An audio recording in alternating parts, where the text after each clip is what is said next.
amend the agenda to change the location from the boardroom to Cedar D within the same building. So moved. Is there a second? Second. All those in favor say aye. Those opposed, same sign. Okay. Let's see. Is there a motion to approve the agenda for Monday, January 5th, 2026? So moved.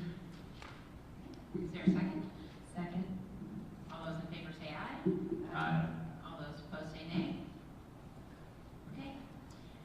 Today is a work session to discuss part one of a two-part budget strategy for the 2026-2027 school year.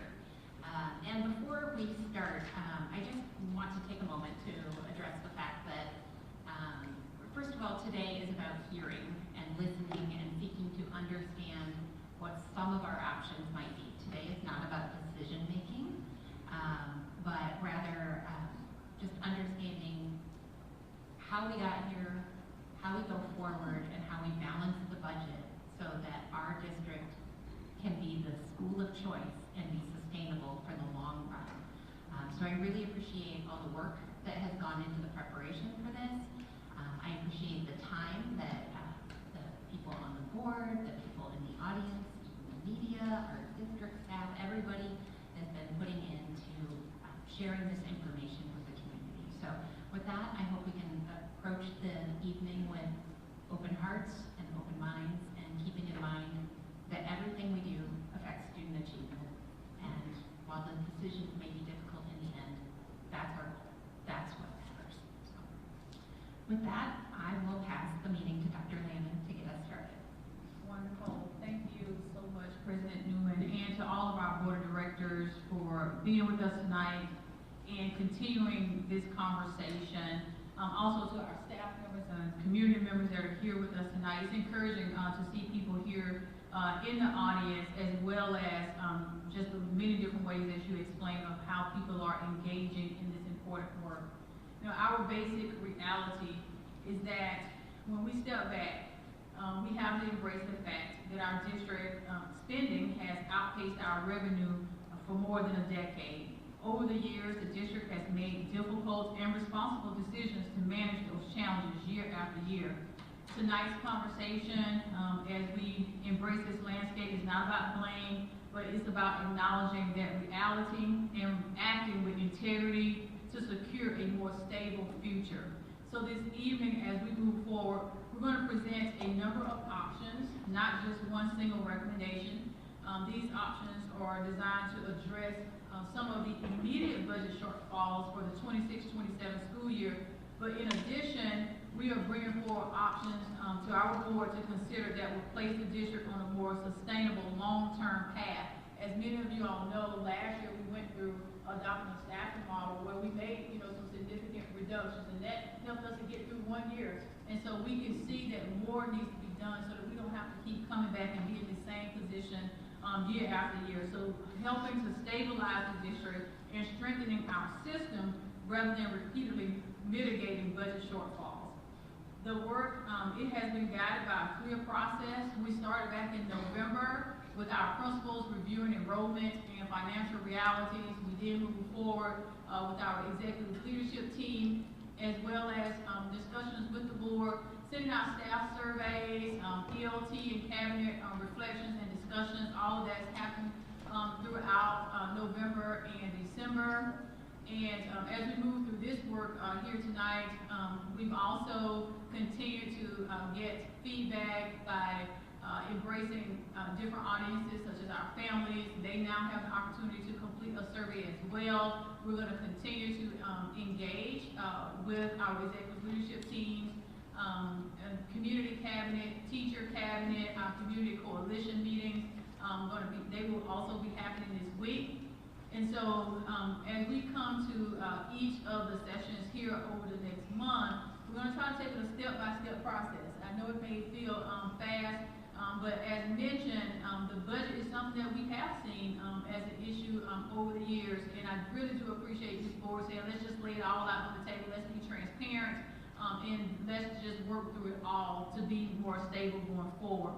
And so again, when we come back on the 12th, we're going to have the opportunity to present more recommendations, talk a little bit more about school consolidations, but we probably won't get to any type of formal decision until around January 19th is when we'll probably start asking the board to, let's see if we can get some decisions made around the budget reductions, and then as we move towards the end of the month, some direction as it relates to school consolidations.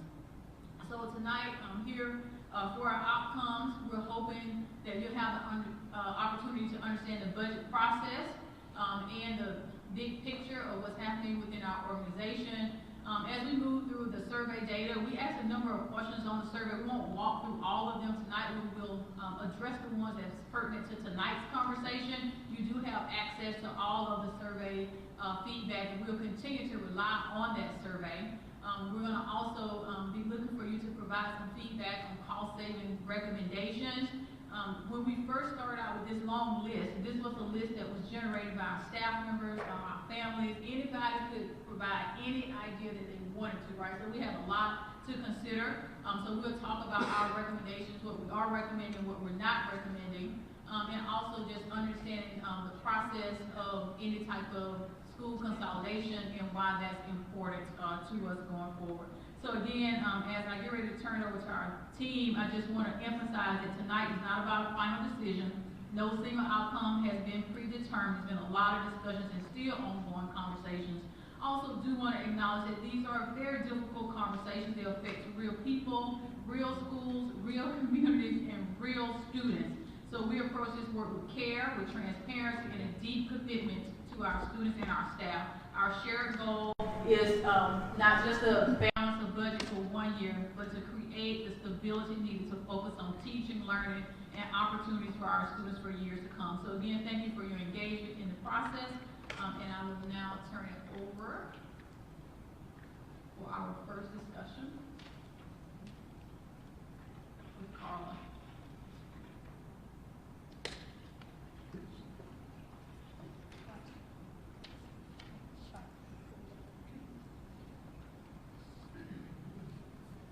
Okay, good evening, everyone.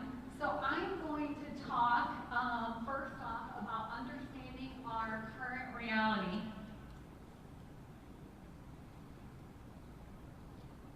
So we have two big goals with our current budget, and that's to create an understanding of the key structural drivers that led to our current deficit, and then surface some of the critical questions that will need to be addressed over the next month.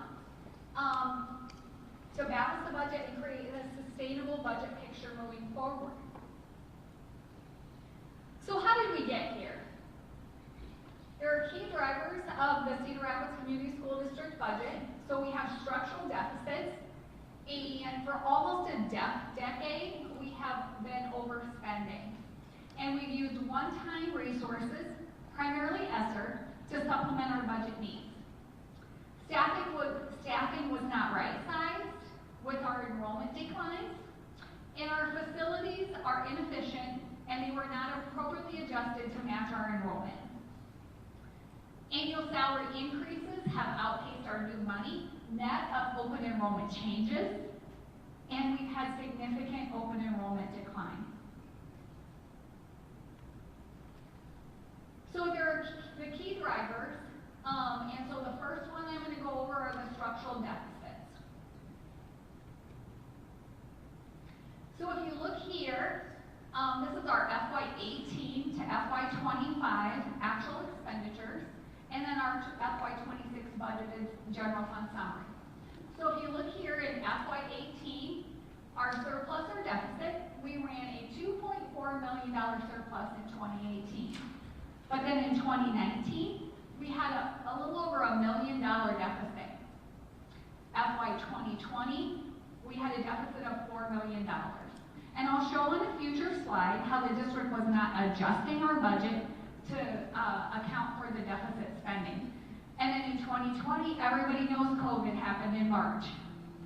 And so we used our ESSER funding to supplement our budget in 21, 22, 23, and 24, and that's how we got significant surpluses.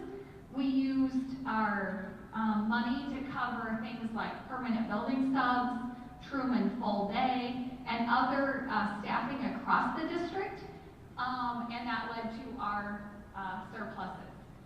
Then for FY25, we knew that that was going to be our bridge year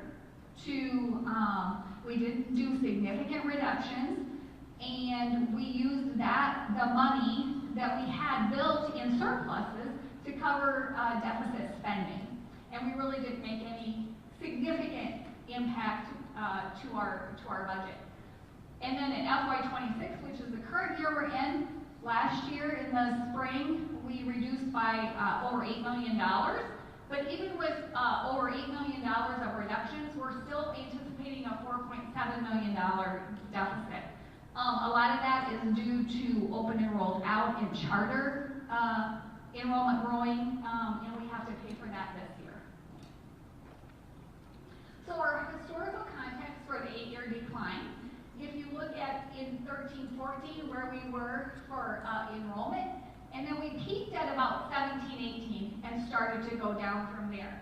And so you can see by the graph that we've had a significant decline in our enrollment.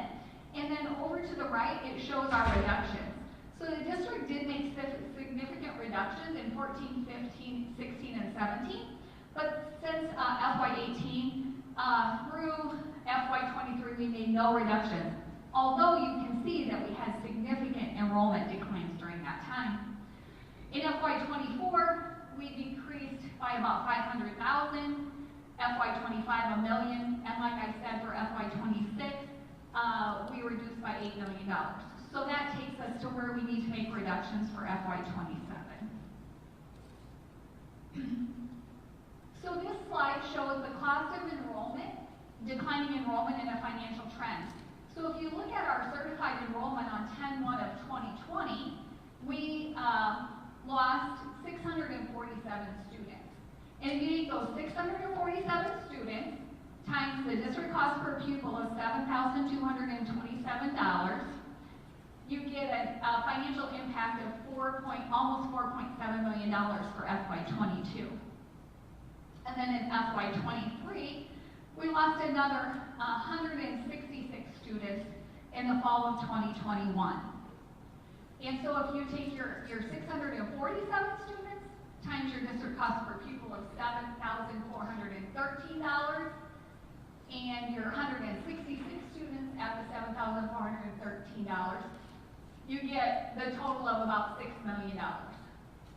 And so on and so forth across until for FY27, the total change is $15.5 million for FY27 alone in enrollment loss. And if you take that all the way across, take those 1,897 students that we've declined out of all the years, it's about $51 million. And that's really kind of a significant number because our ESSER funding that we got from the state was $52 million, and so we really were using our ESSER dollars to cover our expenses.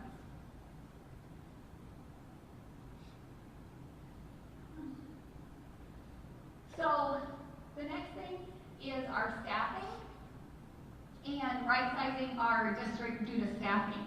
So last year, we worked on a staffing model where we took all of the positions across the campuses and decided what level of staffing each building needed, and we used that to create a staffing model. Now this year the district in the fall lost 622 students, and so if you take those 622 students, send that new enrollment through the staffing model, and look at by building just the teachers alone, it shows you how much teachers need to decline for those 622 students. So this is elementary. The total is for both elementary and middle school and high school of about $2.8 million. And we'll talk about that in the future. So here's the middle school and high school. I just can't get it all on one slide. So the other thing we have is building capacities. We have building capacities capacities, where our buildings are significantly underutilized. So in 25-26, we have buildings that are only about at their 50% capacity. And so very inefficient, because we still have to heat those buildings, we still have the lights on, we still have air conditioning, we still clean a significant amount of those buildings, even though that they're under-enrolled. So how did we get here? The key drivers: annual salary increases that outpace new money net of open enrolled in and out changes. So our new money versus settlements. If you notice over here, this is the fiscal year, and this is our budgeted enrollment. We went back to 2018. And so in 2018, our certified enrollment, which is what we actually receive our money for, was about 17,000 students. And then if you go to the top, right now we have about 16,120 students. And then it talks about the district cost per pupil. And over at the right, it shows supplemental state aid. And that's the percentage that it went up every year, increasing from $6,664 per student to this year we get $7,988 per student. And so that gives us our regular program district money. And so the difference between the year before and the next year is our new money. So if you look down for 2018, we had $2,252,000 of new money, which is about 2%. That's because our enrollment had increased from the year before. So the supplemental state aid for that year was 1.11%. If you go down, if you go up, you'll look at our new money across time and the percentage. So it ranges anywhere from 2% to -0.6. And then the next column is our negotiated settlements, percent of total package increase. And in the yellow is every year that our negotiated settlement outpaced what we got in new money. So for example, in 2026, we had 1.9% of new money based on 2% SSA, but we settled for between 2.6 and 3% for our work groups. And so on and so forth down the line. So as you can tell, we're spending a significant amount of increasing salaries for our employees, and we don't have the money to keep that pace. So this shows salaries by work group. And so this is just a comparison of what we've been giving the groups for negotiated increases. And if we give 3% for this, or for FY27, it'll cost the district about $4.9 million. That's with FICA and IBRS included. If we give 2%, it's going to cost us about $3.2 million. And if we give 1%, it cost us about $1.6 million.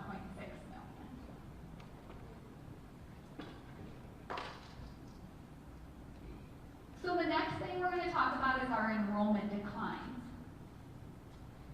So this is from ISFIS, and it talks about enrollment trends, and it talks about how increasing and decreasing enrollment directly affects our spending authority. And it also talks about how ESAs have affected public school enrollment. And then in the second paragraph, it talks about the number of staffing and staffing ratios. Because staffing is the largest percentage of money that the district spends out, and for us it's about 77 to 78%, it's hard to make significant changes to our budget without talking about staffing. So our staffing ratio is really in line compared to districts across the state, and districts should always evaluate their trend in salary and benefit costing as a percent of the general fund annually. So this is our certified enrollment from the fall of 2025. So public schools, or public students attending our district, so students who live in Cedar Rapids Community School District and attend, decreased the change over there by 626 students. Students attending another district, but live in Cedar Rapids, grew by 396 students. So that's our open enrolled and tuitioned out students and students attending charters. And then if you go to our actual enrollment, we decreased by 219 students. And so this is the number of actual students that we serve here in our district. If you look at total school age students provided instructional programming services by your district, that's our students from line 1, plus the students that are open enrolled in or tuition into us. So that's where we get the decrease of 622 students. So our enrollment projections for the next 3 years. Angela did a projection taking our certified enrollment from 2017 to 2026, and then she took those 10 years and projected it going forward. And so, as you can see, our actual served enrollment and served projection is anticipated to continue to go down over the next 3 years.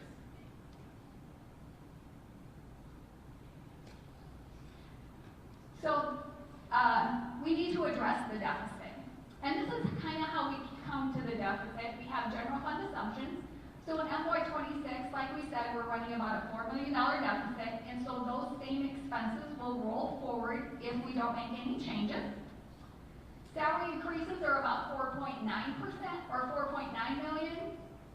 And then our new money with supplemental state aid with the budget guarantee is about $1.2 million. Open enrolled in and out in charter schools net change is about $3.5 million. It's going to cost us $3.5 million next year over what it cost this year. And then we're anticipating needing to add additional support for our large elementaries and talking about full-time specials. So that gets us to a little over $12 million. Oops. Okay. So the deficit drivers. These are the things that are going to drive our deficit. As you can tell at the top, we have our $4 million of deficit. Right-sizing our staffing, we anticipate will save us about $2.8 million. If we do partial right-sizing, it'll be 1.4. And if we decide not to right-size our buildings at all, there will be no savings. Salary increases, 3%, 4.9, over to 1% at 1.6. And then we need to look at enrollment. How many students will enroll out of the district that will actually have less next year than we have this year? So if we lose 700 students, it's 5.6 million. 600 students is 4.8. 500 students is $4 million. And then revenue, for supplemental state aid, no matter what the state gives out, we're going to get $1.2 million, and that's because of the budget guarantee. So there's a mechanism in place for the district to get 101% of our money next year compared to this year, and it's to safeguard schools against declining enrollment. And so we will most likely be on budget guarantee next year. I think we have to hit about 2.4% SSA before we get off budget guarantee due to our enrollment loss. And then additional support for large elementary schools is about $435,000, and full-time specials is about $650,000. So you can see here, that's why we continue to say our deficit, we have a range. And it ranges from $8 million, depending on the decisions we make, compared to $17 million. So over the next month, you're going to see different options presented and packaged together to get us to where we need to be, but every one of those decisions will come at a cost or a savings. So how do we sustain going forward?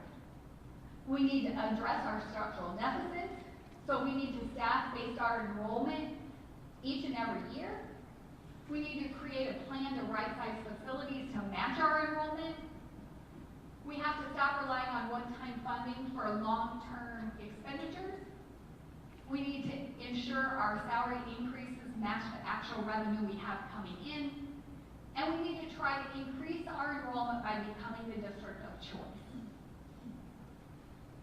So now we'll talk about the cost savings recommendations that are being presented tonight.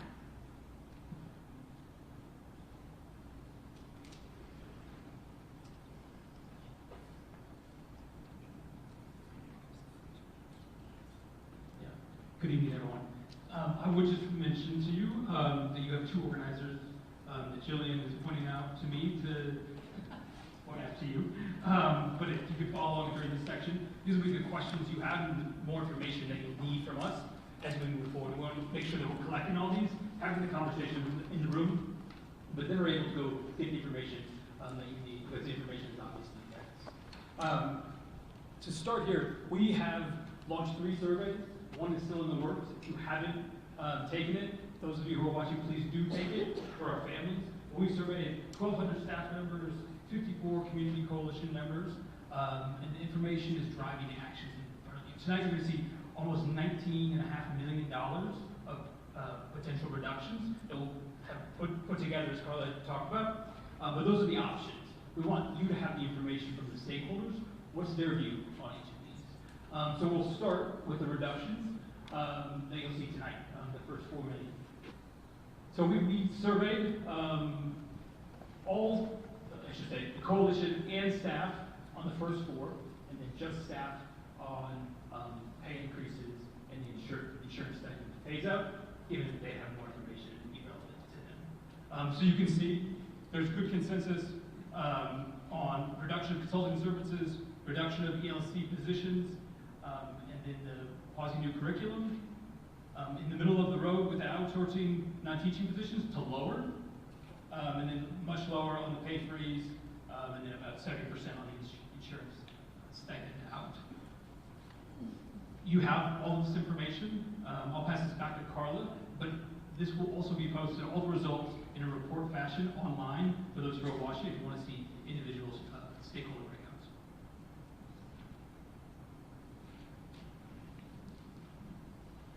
Okay. So tonight we're going to present, like Adam said, about $10.3 million worth of reductions. And then next Monday night, we're going to present another $9.3 million of reductions for a total of $19.6 million of cost saving recommendations. So we will just start with the first one, and we'll just work our way down through. The board, like Adam said, you all have your graphic organizers where you can put your questions. So we're going to give you a couple minutes where you can look back at what you wrote down, and then we'll give you time to ask questions of our subject matter experts who are in the room, who helped us put together the recommendations and all the information that comes with the reductions. So the first one we're going to talk about is instructional empowerment, and that we are anticipating to be a $1.3 million reduction. So you should have a sheet on that you can look at.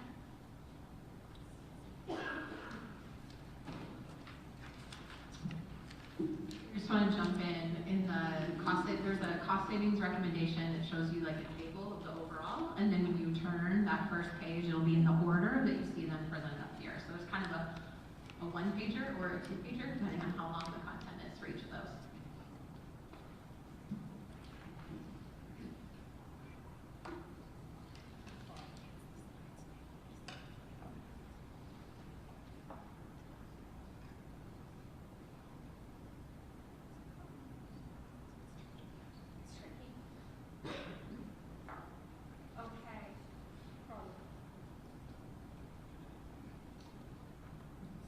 I just want to note here that we're providing a lot of detail, and I think this is the type of process we need each year as we're thinking about our budget, so that we're planning ahead. And what the board is reviewing right now, you have a description of the current context as well as the future or what it would look like. We wanted to put it in writing so that you know that we have a serious commitment to the reductions that are here in place. We're gonna also take all of these through change management, just so the new context of what it would look like, the future context as proposed here tonight. Our staff members will also have the opportunity to kind of weigh in on the same information that you have in front of you tonight as well. So please ask any questions, anything that's unclear. We have folks here that can help provide the responses. Thank you.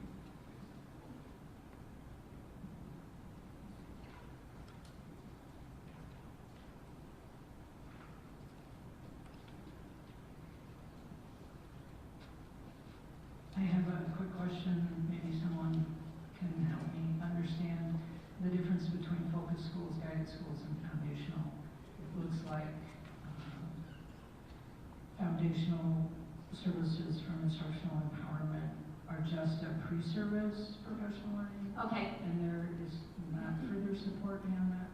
yeah, and so I'm gonna call up our subject matter expert on this, Nicole Brown.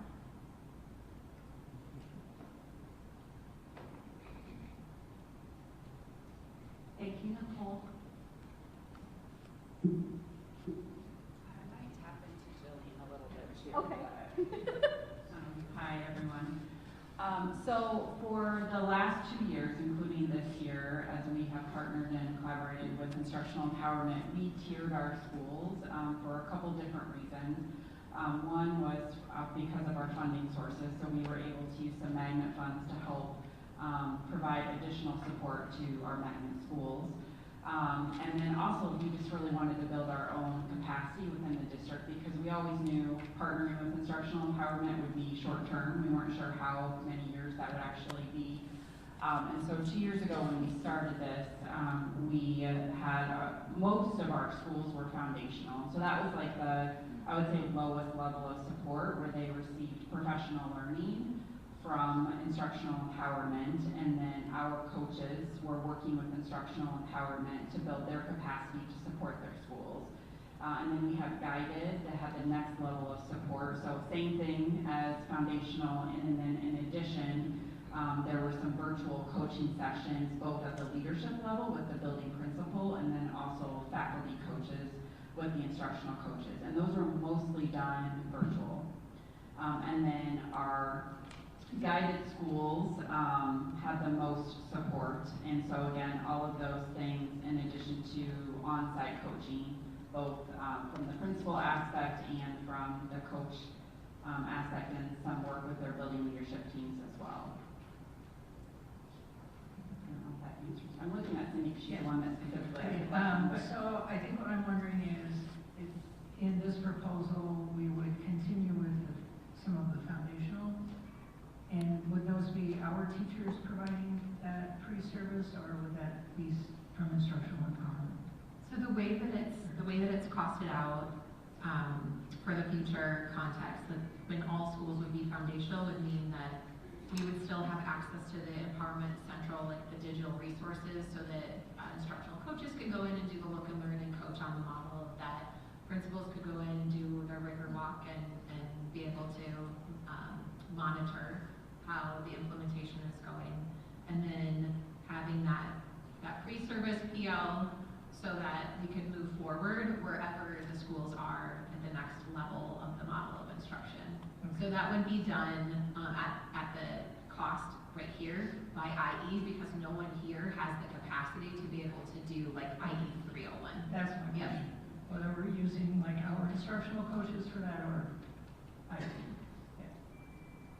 And at what point then in that time can we use, when does that kick in that we can actually use our staff who are now experts?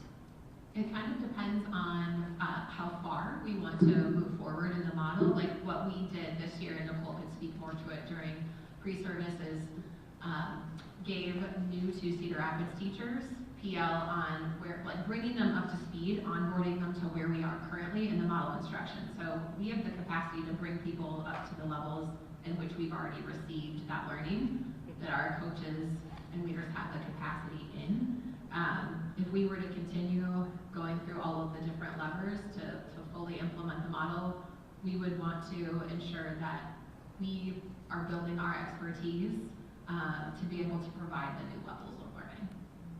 So no one here has, so if we were to move forward with IE 301, for example, we don't have that training yet, but the year after, we'd be able to onboard people, if that makes sense. I have a question. I have a couple questions, actually. How long is the anticipated duration of this training for teachers? How many years are we talking until it's fully implemented? There's 6 years total, so it goes into 601, and yes. Year 2? Mhm. And it kind of depends on the pace, like, there's some districts, like, if you're a focus school or if you have a higher level support, sometimes they do a module or a lever per semester, sometimes it's a full year, it kind of depends on how your district wants to pace it out. So I'm just curious, because if our staff is at 91% saying that they want to reduce consulting services, does that mean they feel like maybe they've reached where like the apex of how they're using instructional empowerment and they don't feel like they need it? And I'm just wondering if that was a clarified response, if we could see like if that's who they're referring to, like they feel like they're kind of met their max for the IE consulting contract. I don't think that that wasn't a specific question that was asked, like that would be a separate, we would need to specifically ask, like, do you want no more? Do you want to maintain at the level you have? Are we going to grow more in the levels, and what does that look like? This would be what is presented tonight is an opportunity to maintain that capacity and continue to grow, but significantly reducing the number of coaching hours and the number of interactions that we have with IE, but instead relying on our own internal people to be the people that are monitoring and supporting that. I feel like we just need to ask that question then of our staff, maybe specifically our instructional coaches, that they feel at this point that they're capable to take the reins. You know, just make sure that we're not just dropping it and saying, good luck, you know, since we've made this investment. Yeah, I appreciate that, and I do think we have 3 district teacher leader coaches, and they are responsible for supporting our building instructional coaches. And I'm a little biased because I support them, but they've done really a wonderful job of taking some of the structures and processes that IE had with our guided and focused schools last year, and then doing those same things with our foundational schools this year, which is really what we want. So it's building expertise. I think to Jillian's point, like if we as a district decide to go all the way to 601, the only piece that we won't ever be able to do is the large-scale professional learning, because you have to have extensive training to be able to do that. So if we were to decide to continue to do that, we would have to bring in IE to deliver that. But then the ongoing support, we've already seen, as I just mentioned, our own staff start to take that and support our staff, which is what we want, building that capacity. But I think you have a valid point too, just about, and honestly, like even 101 or 201, where a lot of our schools are, you can go so deep with.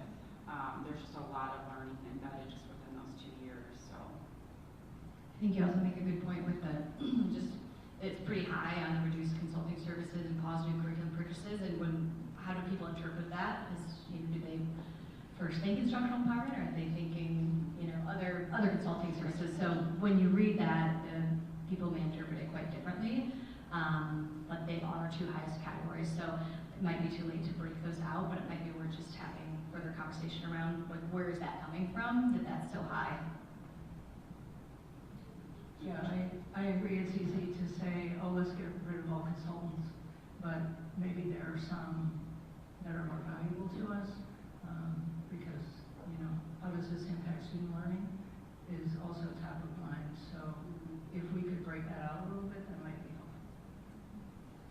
I'd also be interested in understanding where the staff is at on that, and any of the metrics that were set up when the contractors were signed, and where we're at on those metrics, just to make sure it's there. And the other thing I will just throw out, and again, I may be way overboard here, but is there value in taking that remaining money, and I know it would move us forward, but would we be able to invest that in our own people in some way to, special contract, whatever it is, to have them spending extra time on this as well? And so I'd be really open to having that conversation. If we're going to keep some money in this pocket, can we build this on our own at this point, and what do we need there? Again, I just echo the other comments here. Want to hear that feedback and your expertise on this, Colton. Yeah, those are great points. Any other specific questions? Thanks, Nicole. Okay, we're gonna move on to Greenwood AAA contracts. And so, as you know, the AAA model has changed over the last couple of years. And before, 2 years ago, we didn't have to have contracts with Greenwood AAA to provide these services. They just did it through their flow-through dollars. And now we have contracts with them to provide services. Last year, we could purchase it just on a half-day to full-day basis, and this year, for FY26, they made us sign contracts with them for FTE for all those people, because they're just like us. If they're gonna have staff, they need to know who's paying for that staff. So, there are several Greenwood AA contracts that we're proposing, reducing, and those are in your information, so give that a look, and, if you have questions, I'll call Ryan over.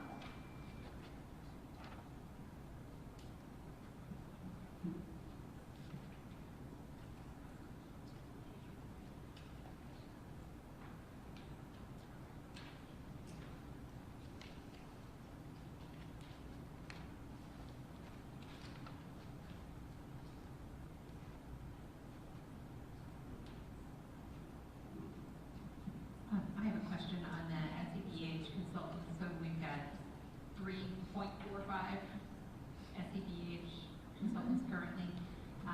Knowing that behavioral support is incredibly important going forward, how are those distributed across our schools? Are they dedicated to certain schools? Is that why there's 3 different ones? And what happens if those go away? Yeah, that's a great question. So they're distributed out amongst our areas and then by level too. So with those 3 individuals, we have one that specifically coaches our SEBH position across our secondaries. We have one that focuses on our elementary across our Area 2 buildings. We have one that focuses, and the third focuses on our elementaries in Area 1. Our in-house SEBH lead does that coaching for elementary Area 3 is how we have it broken down right now. So we will continue to maintain some of their coaching. We will just start to stair step it down over the next 2 years, but we'll be paying for that out of the therapeutic grant. Is a good chunk of the coaching that they're doing are for those new SEBH personnel that we've added this year to make sure that they have the competencies that they need to be able to perform their jobs well. So we always knew that we would phase back, knowing that we would want to be able to do this in-house. This speeds it up a little, but we feel confident that we can make that happen with those coaching positions. So just to clarify, the current context with the 4 FTE and then the future context, are those the same individuals? Are we just hiring them in-house? How does that transition look like? For the SEBH position? For the full release CRCSD staff to GWAA, the first line, full release staff. Yeah, so we... The induction coaches too. Yeah. Nicole, do you mind speaking about that piece? I don't want to speak on that part. For the SEBH, sorry. Well, I'm trying to understand how that functions with the cost savings here as I'm given... Oh, okay. Apologies, I'm thrown. Okay, perfect. I was... Very thrown, thank you. Okay. Yeah, no problem.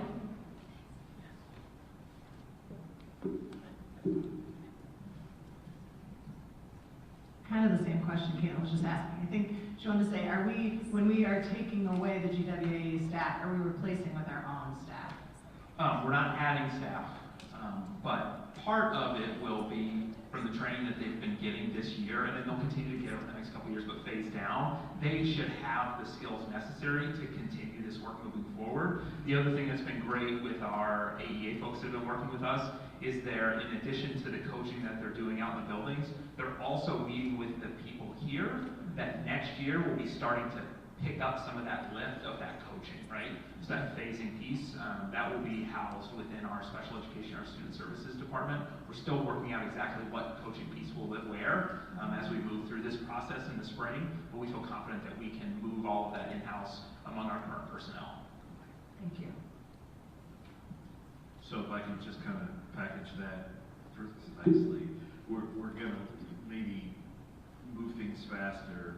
We're going to move some work back into our existing staff, but we believe that's manageable. Yes, yeah. Thank you. I do just want to make sure that it's manageable, because all we hear about is that it's not manageable as it stands, so I just want to just draw attention to that we aren't just creating additional work. Really knowing where this work is going, so we can be thoughtful about that and not overbearing people. Absolutely. Well, I was just clarifying, are they providing support? Are they providing support to students, or they providing support? They're mostly providing coaching now, so there's not, so maybe just explain what those differences or services will actually be, because it's kind of similar to the fact that we knew we needed to train people because this was a new role, and now they've received some of the training. So when you talk about those extra responsibilities, maybe just a little bit more clarity about how it's going to impact our staff. Yep, so these individuals aren't necessarily student facing, so they're coaching staff in our buildings. We have staff members here that provide similar coaching. Last year I spent a lot of time talking about needing to beef up what we were doing for Tier 3, and then kind of realign our whole system to make sure that we're providing the right resources to the right students provided by the right people. The AEA staff have helped our staff here, our student support specialists, our special ed directors, better understand how to make that shift happen. So it should not feel like more work on our teaching and our support staff in the building. It will be an adjustment for people who deploy out to buildings to provide coaching from this building.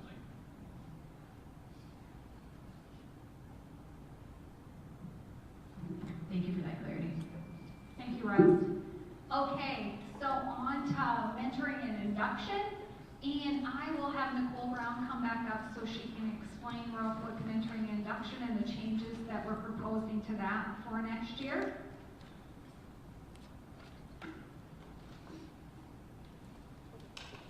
Thank you, Nicole. Hi again.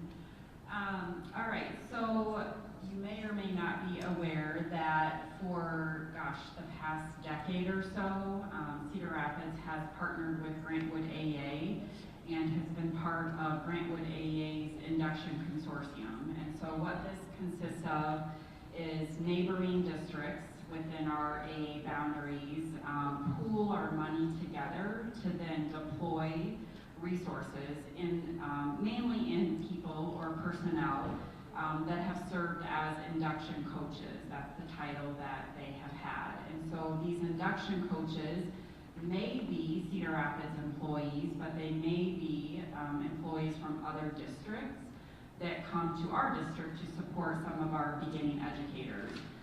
Grantwood AA's induction consortium is highly regarded across the nation, honestly. Cedar Rapids was part of their I-3 grant that they had, again, probably like 12 years ago or so, to show that when this level of support is given to beginning educators, students succeed. That's really, really kind of the tagline, if you will, the mission behind their consortium. They partner with an organization called New Teacher Center, as the title would say.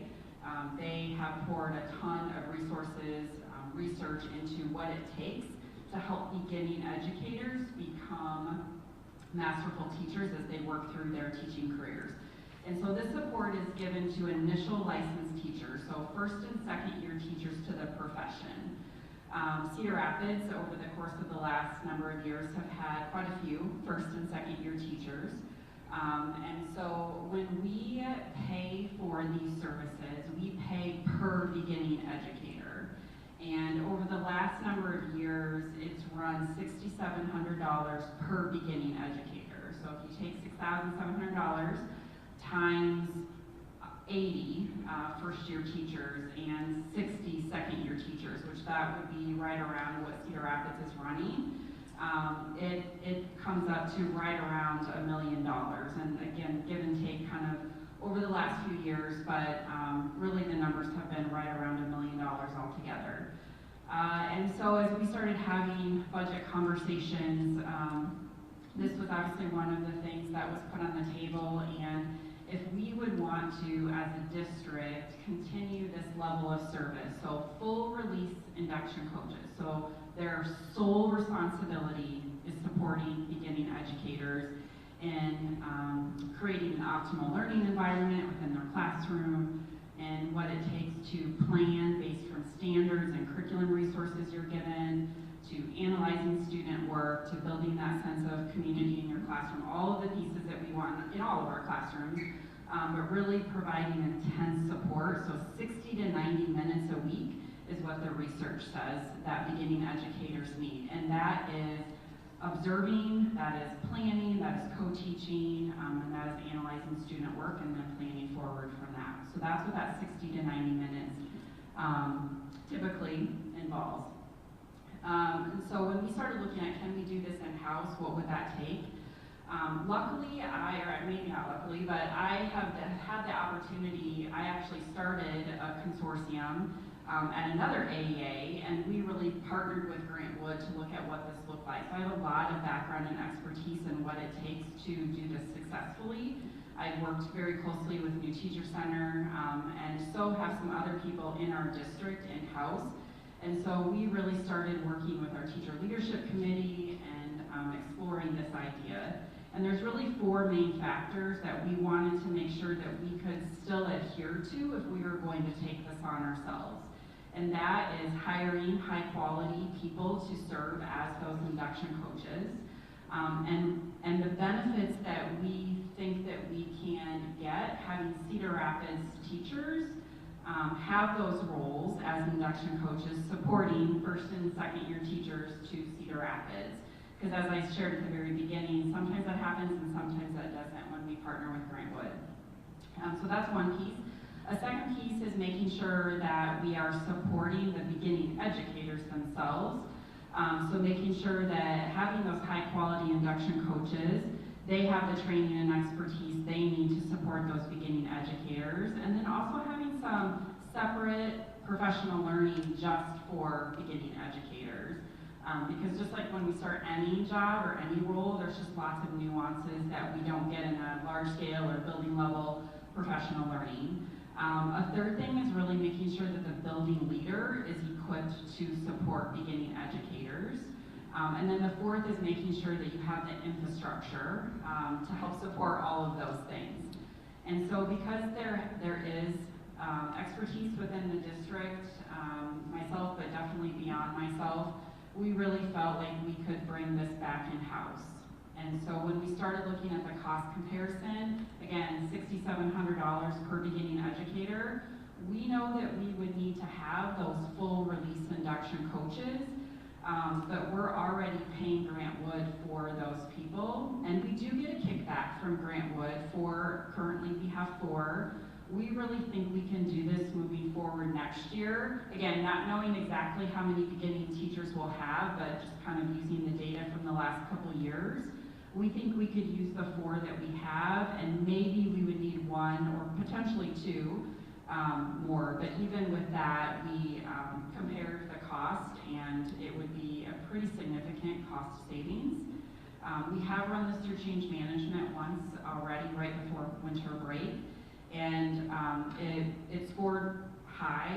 And there were some things that we're going to workshop, some really great thoughts and insights around confidentiality and kind of the benefits that they've seen from outside people coaching, and so those will be things that we'll consider and work through. But that's kind of in a nutshell, I guess, mentoring and induction and kind of what we're thinking about as far as bringing it back in-house. When you mentioned hiring people to do this in-house, are we talking about pulling from maybe our own staff who have been like teacher leadership, coaches? Yep, so right now where we're starting is we currently have 4 Cedar Rapids employees that serve as induction coaches.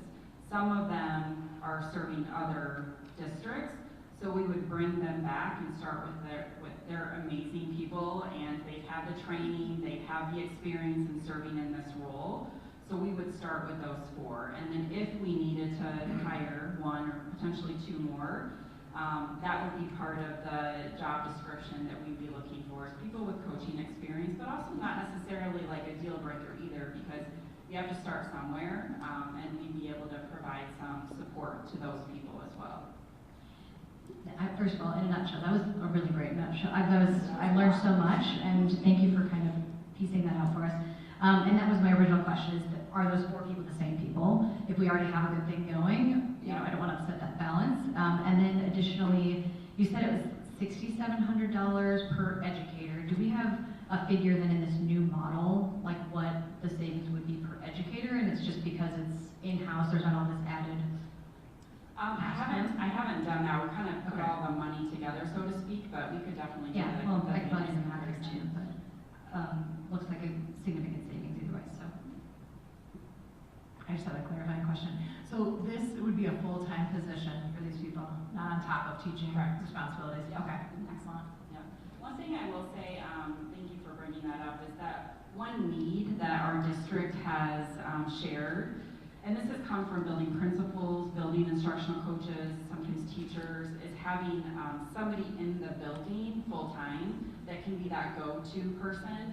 And so we are looking at having somebody that is a teacher, but maybe taking on just that extra responsibility of like, hey, if you have questions about this, you can come to this, or come to me to answer these questions. So it would be a small stipend that we would be giving those teachers, and obviously it would be, you know, they would volunteer to do this and that kind of thing, so.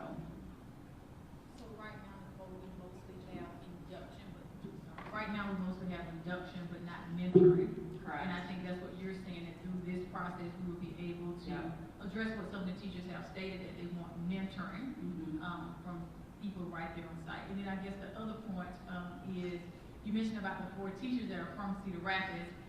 Oftentimes we lose some of our best teachers to the induction program, so bringing it back in-house, it allows us to keep those teachers.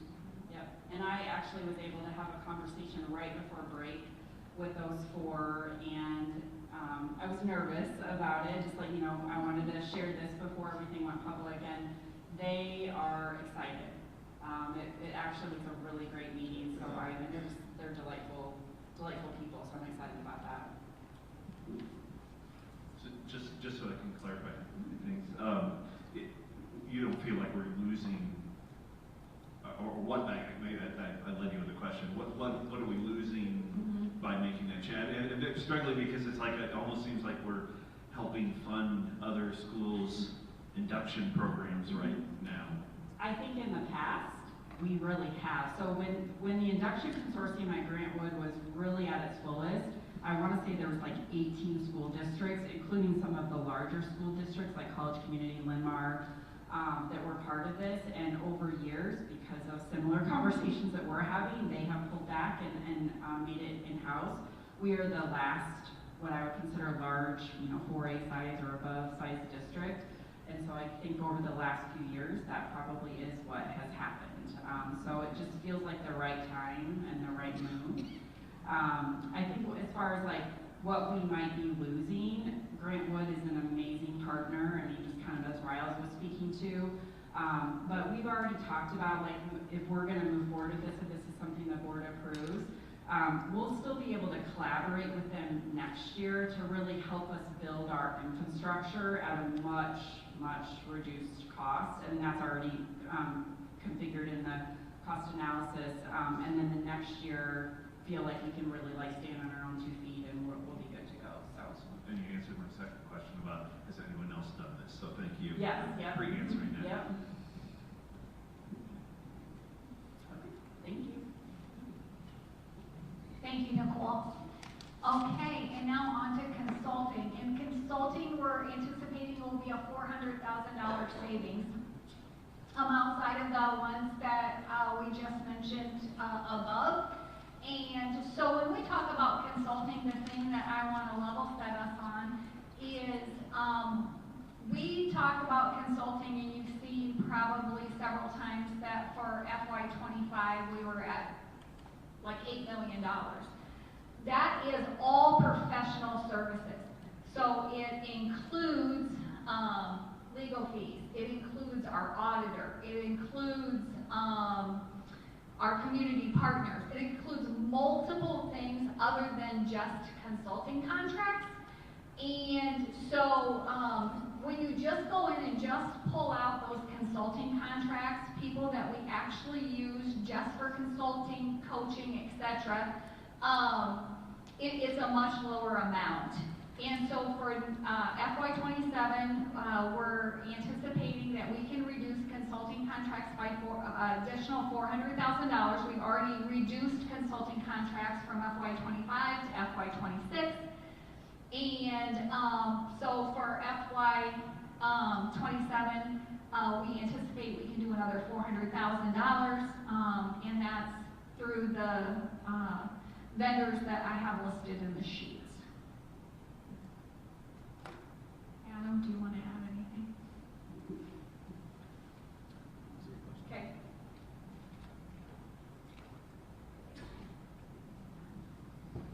There's a consultant on here by the name of Ronald Lott.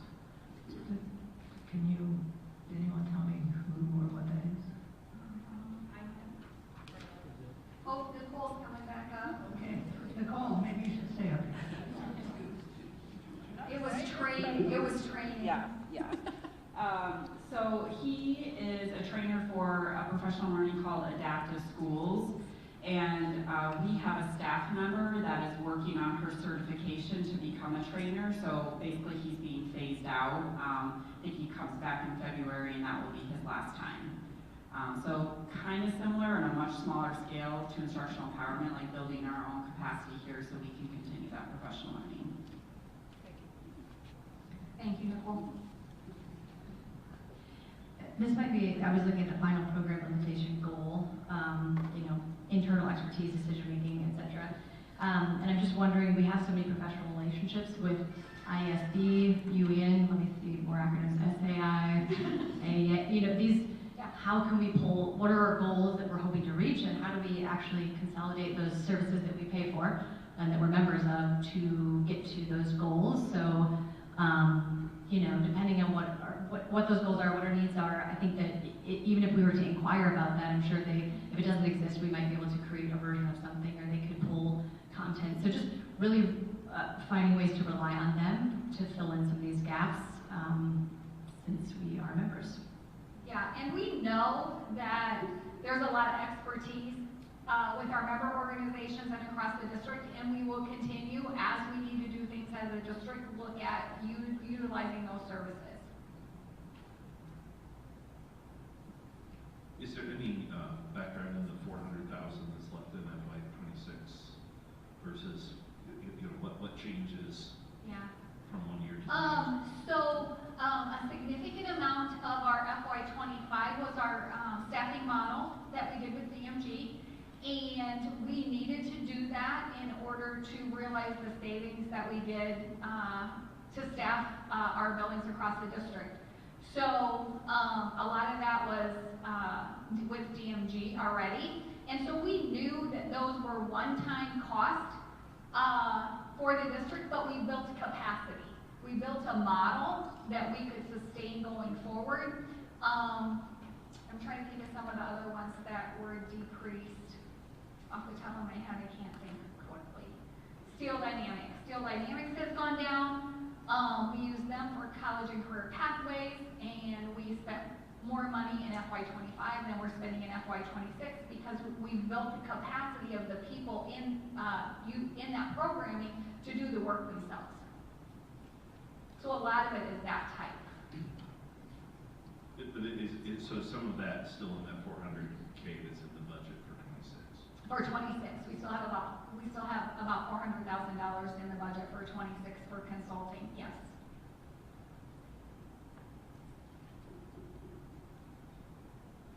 Is that a done deal? Does that mean that absolutely happened? The 400,000. Most of those we've already utilized or signed contracts with. Wickstead, we've used them to build our communication plan. DMG did the special education opportunity review. So it's stuff that we've already utilized or signed contracts for. Yes. And that is the fiscal year we are in right now. The fiscal year we are in right now. Correct. Correct. Okay, so we're going to move on to Personify Health. Personify Health is $120,000, and Personify Health used to be Virgin Pulse. And so you can look through those materials and ask questions if you have any.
Okay, any questions about Personify Health? I worked for a company that had version polls and got rid of it too, and I've seen that happen other places. So, but I am interested in just, do we have any concept of, just in the idea of making sure we're recruiting and attracting the best staff and educators to our district? Is this something that would harm us there? Do we have any idea? Is anybody else offering this? Shelley? So I'm going to call Shelley Gray up. She's our payroll and benefits manager.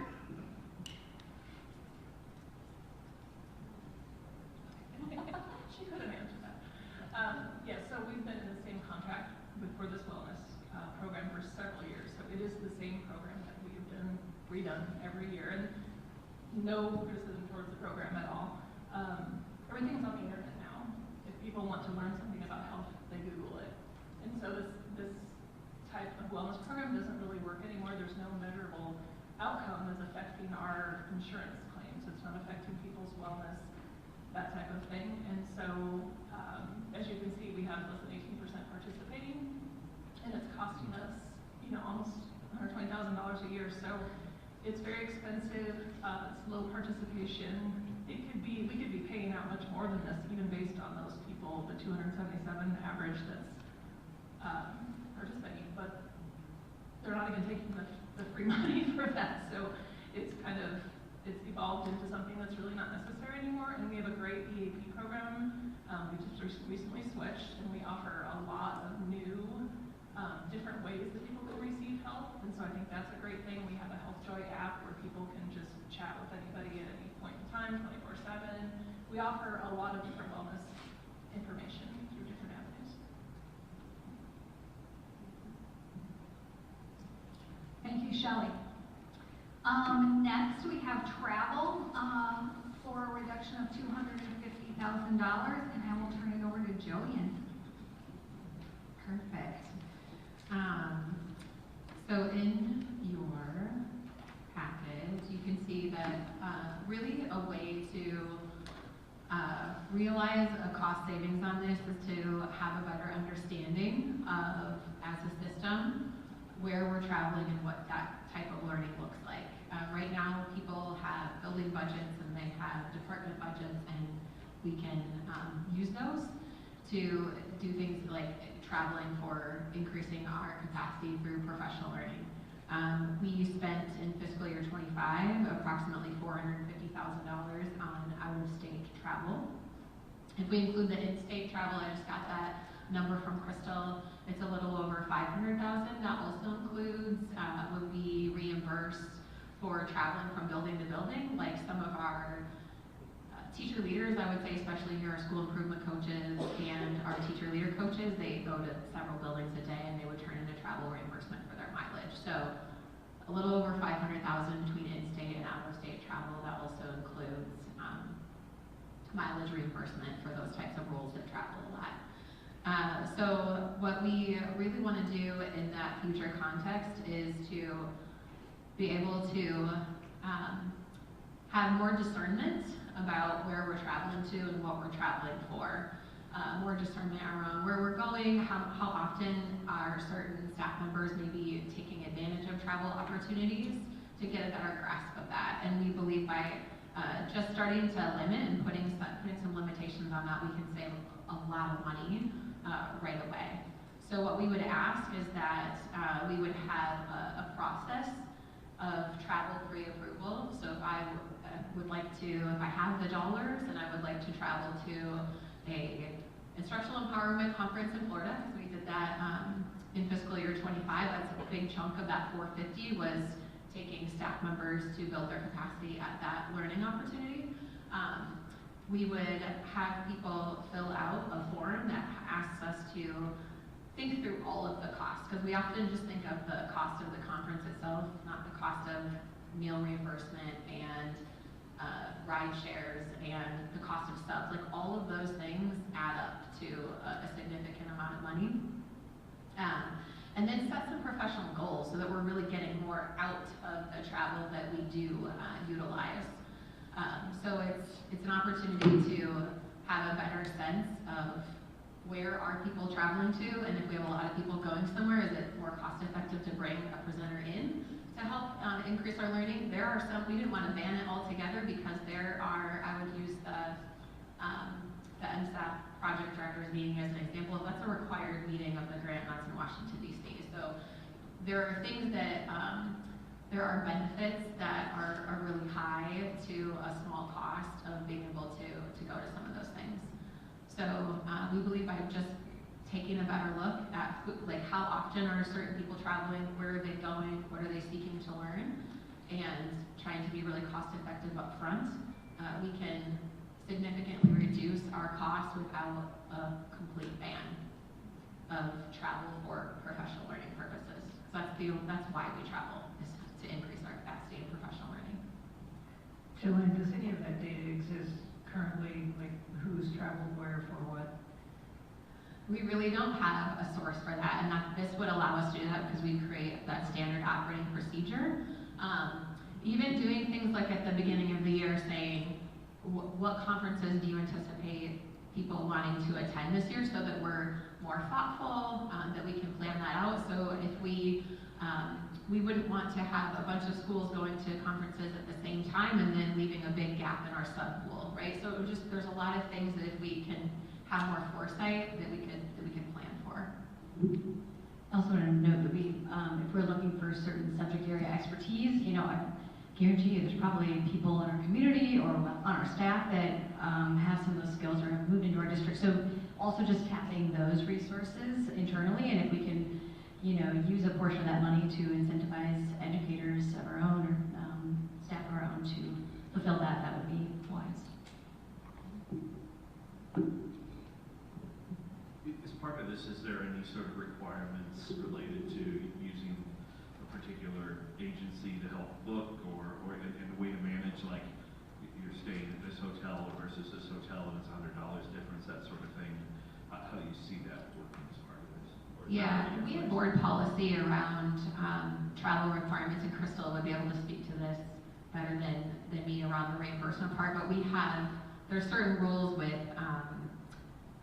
the like hotel stays in Iowa, and there is, if a hotel is more than I think $199, we're supposed to provide 3 additional options. Like there's a lot of those types of safeguards to ensure that we're traveling at the lowest cost that we can.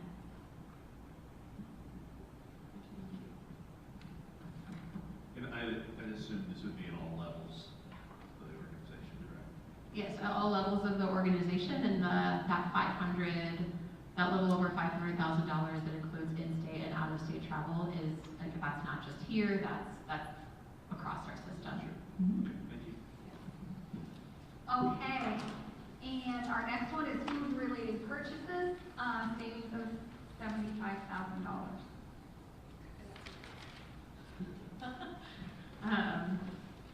This is very similar to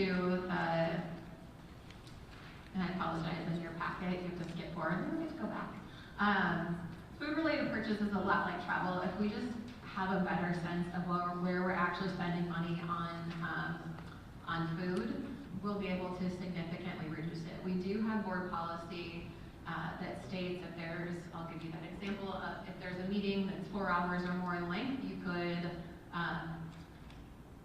like that justifies, that meets the burden of having food purchased for a meeting. So like we want to be able to further restrict the board policy so that we can hold ourselves accountable to really thinking about giving a significant time to break during a meeting so that it's possible for people to go out and purchase their own food or having it ordered in. Like, we're also in a different time now where it's really easy to have stuff delivered to a building, where before, like several years ago, that wasn't necessarily the case. So trying to not have meetings over the dinner hour so that, because that also makes it possible to not have the 4-hour, so like no one was doing anything that wasn't allowable. It's all allowable under the current board policy, but it's just we want to try to think about further restricting that so that we're not spending so much money on food purchases. So again, in order for us to use federal funds to purchase the food, we have a food authorization form, and it goes through and asks like we have a dollar limit on the amount that can be spent per person. We want to vet those ahead of time instead of when we get the receipt. So just that alone will help us with the discernment of reducing that. And as a board, you can, you're leading by example. Like tonight, we don't have a meal. We haven't been providing those type, like we used to have meals at all the board meetings. So you're kind of the first people to be the guinea pig for what that feels like.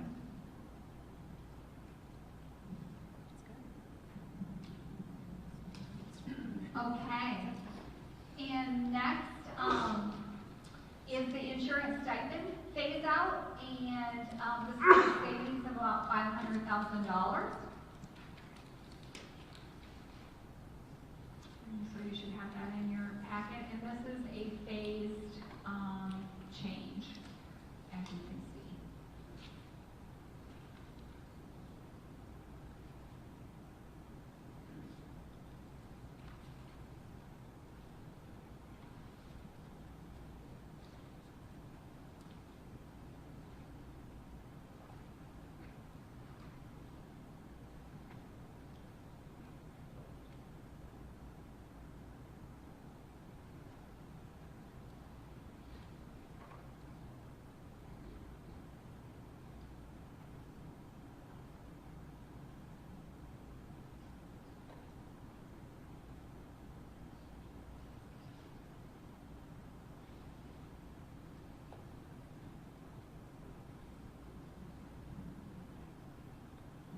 Some help on this one. So the model of the future cost based on 60% enrollment seems to show the savings there, but then it seems, tell me if I'm reading this wrong, it looks like what you tried to model is if this would drive people into the program, into the insurance program instead of opting out, it still would save money. Is that what I'm reading? Just not as much?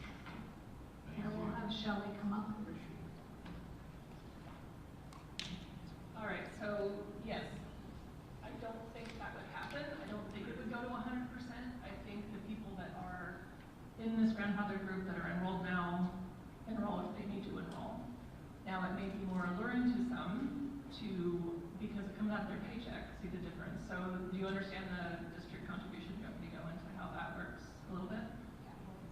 Okay, so our district contribution towards medical for every eligible employee this year is $730. So $350 of that a month equals the $4,200 stipend that the grandfather teachers and administrators receive. And so the difference is $380 a month that has to come out of their paycheck if they enroll in medical. And so a lot of them compare themselves to the newer employees who don't have this, and they say, wait, I'm getting ripped off, you're getting $730 and I'm only getting $380.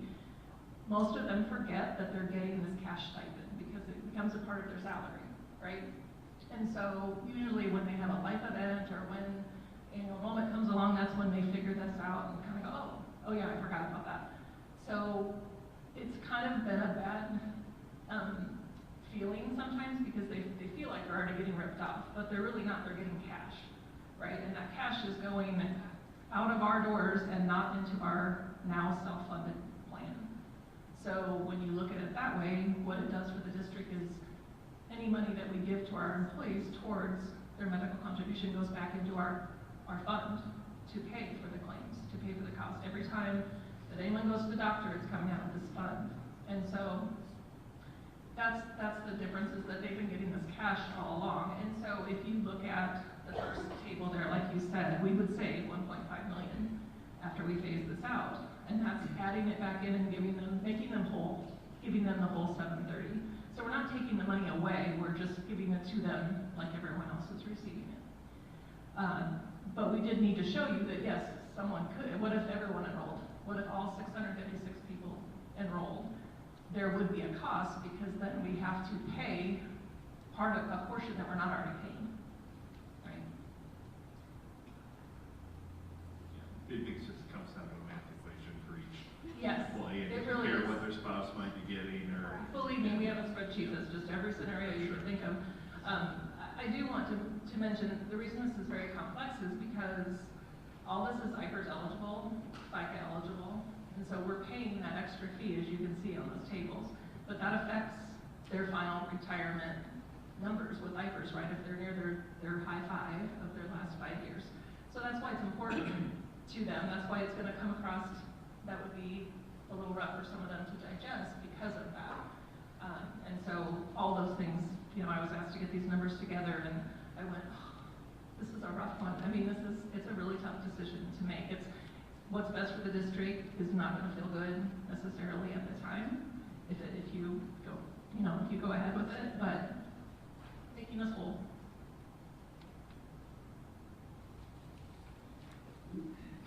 Can I ask why we switched from the stipend in 2019?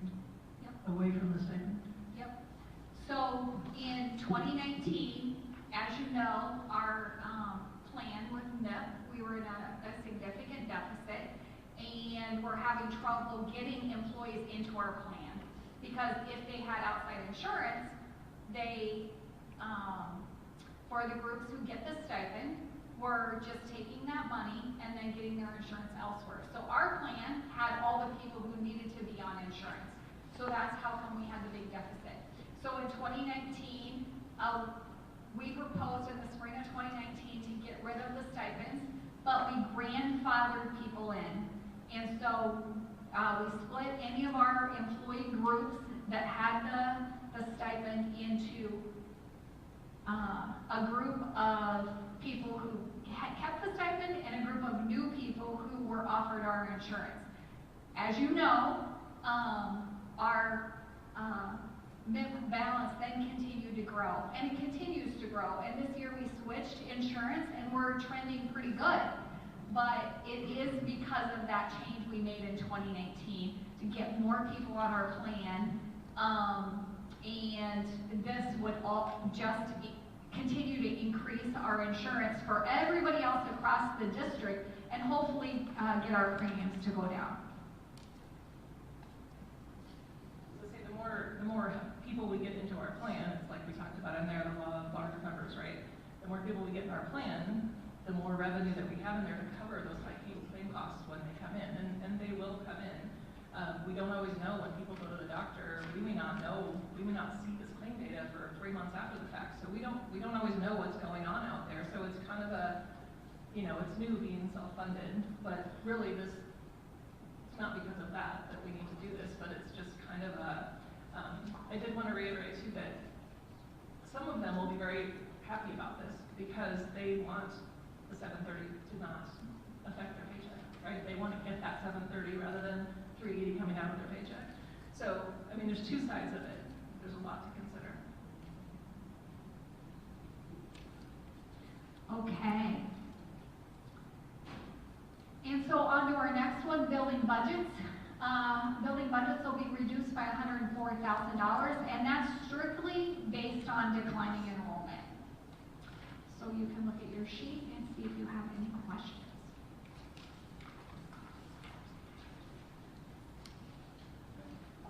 Yeah, and there is no change to the formula on this one. the building budget amount that each school district gets as a whole dollar value plus their per student amount won't change.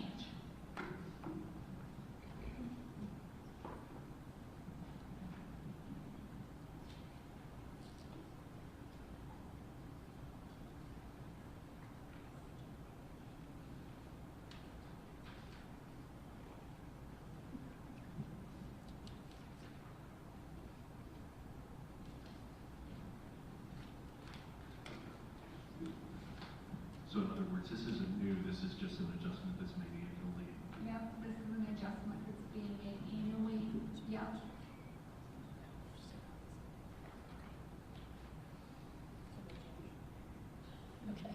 No change, it is just a savings based on enrollment declining. So if we consolidate schools, I mean, the money or the building budget Will change will change. based on enrollment. Based on enrollment. And then we also, I'm gonna have Derek come up. Derek is the one who runs our building budgets.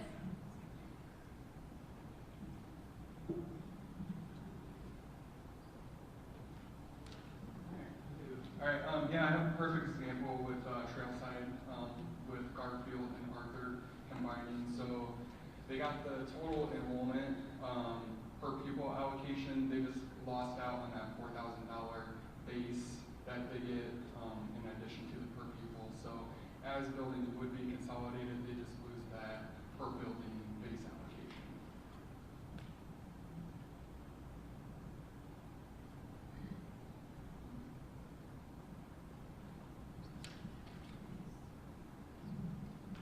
Any other questions about building budgets? Okay, so for ELSC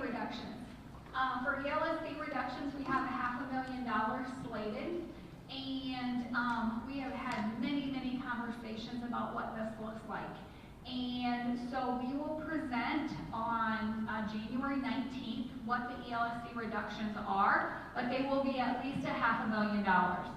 And we are committed to looking at everything across the ELSC, just like we did last year, to make sure that we hit a dollar value that is sustainable and reduces expenditures here at the ELSC going forward.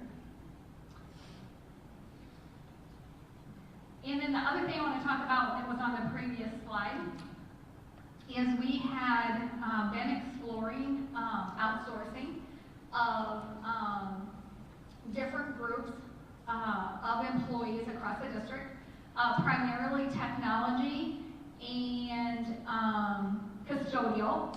And based on feedback through the surveys, as you saw, it didn't rank very high to do that. So we have decided for the 26-27 school year, we won't outsource any of our work.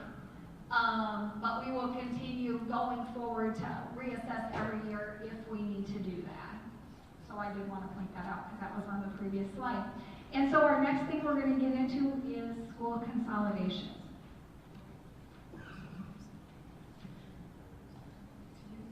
We do have a recess planned, so, yeah.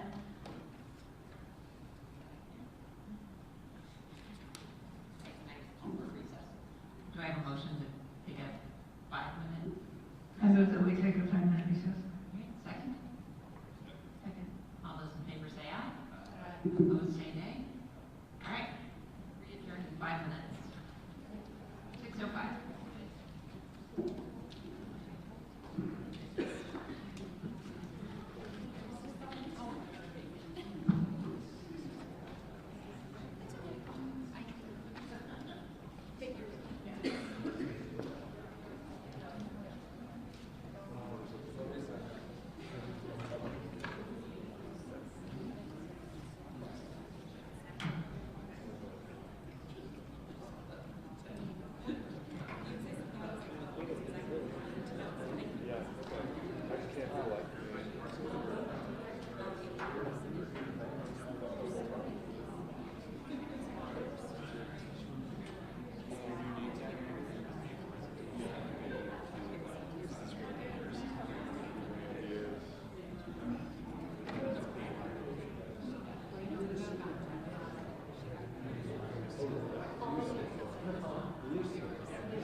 Yeah, they are those commissioners.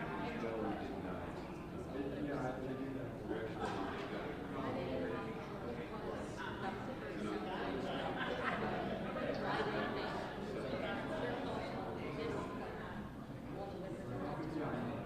Actually, that's what that, the sign we did for you. Is it hold on?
shortened recess here.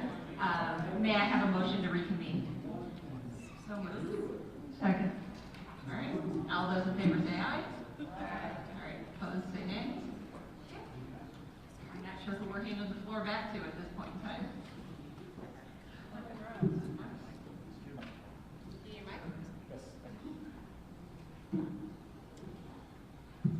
Okay, Mark Zimmerman, Chief of Schools for Area 3, and Student Services Chief as well. And so Riles and I and Chad are going to walk you through some different configurations of schools and things like that, just give you some context and some of the work we've done. And thank you also, we have several, I think we have 8 principals here today that may be called if we have questions that you want to hear. How is this going to impact campuses? And they're here to help us with that. So we're going to move forward.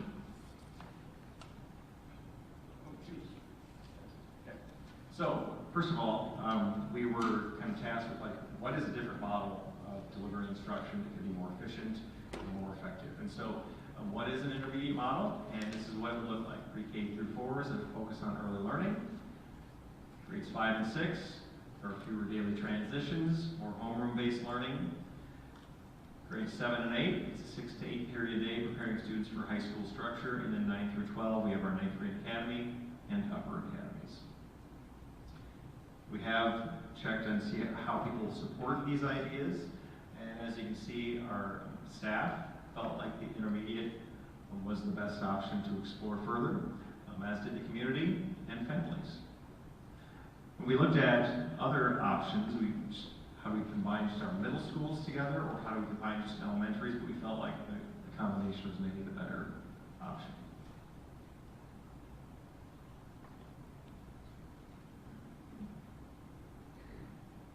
You can also see we asked when would be the right time to start consolidating schools, and I guess there's not a real clear path based on the feedback. High 40s and low 50s for each of the different groups.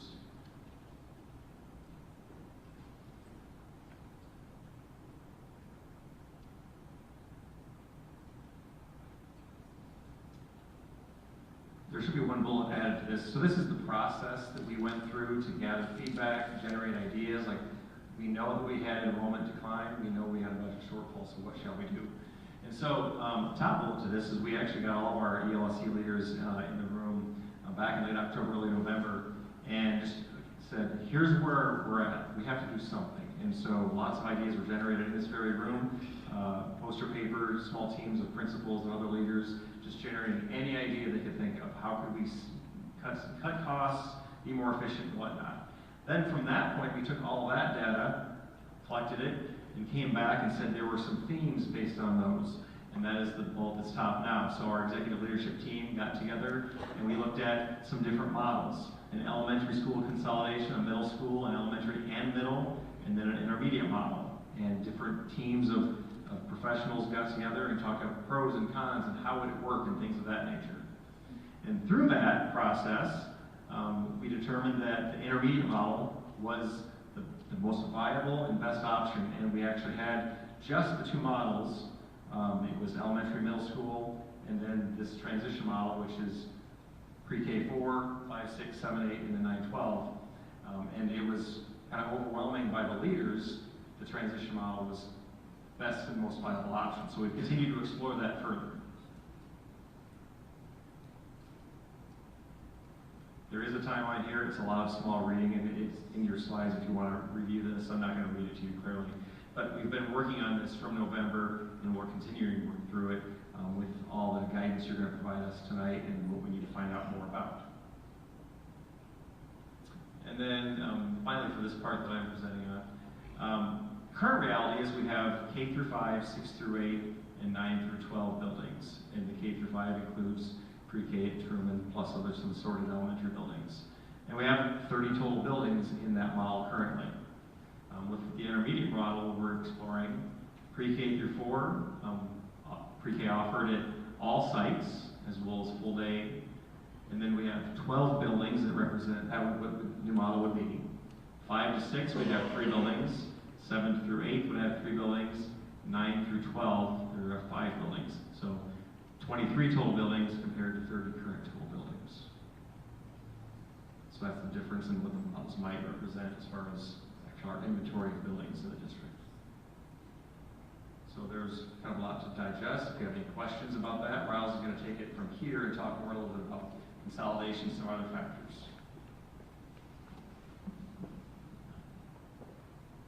Okay, thanks, Mark. Hey, I'm Riles. Along the way, if anybody has any questions, just stop me. We also, like Mark said, we have principals here that are happy to take some questions too about how this will impact their work. So if you feel like I'm going to get too far ahead of a question, just stop me so we can ask the question in real time. So it's important to note that the Iowa Department of Ed provides guidelines for what should be considered and what the process should look like when school consolidation happens. So these are the 7 items that they provide as guidance.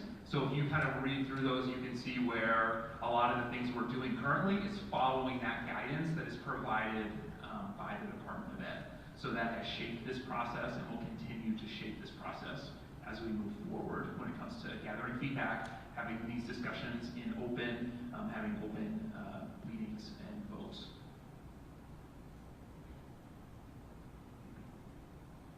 Okay, so as we've gone through this process, like any grade band configuration, there are benefits and there are considerations that have to be made to determine what is best for students. So here is kind of a quick rundown of what some of those benefits and considerations need to be. So a benefit is that it provides more developmental appropriateness for different grade bands.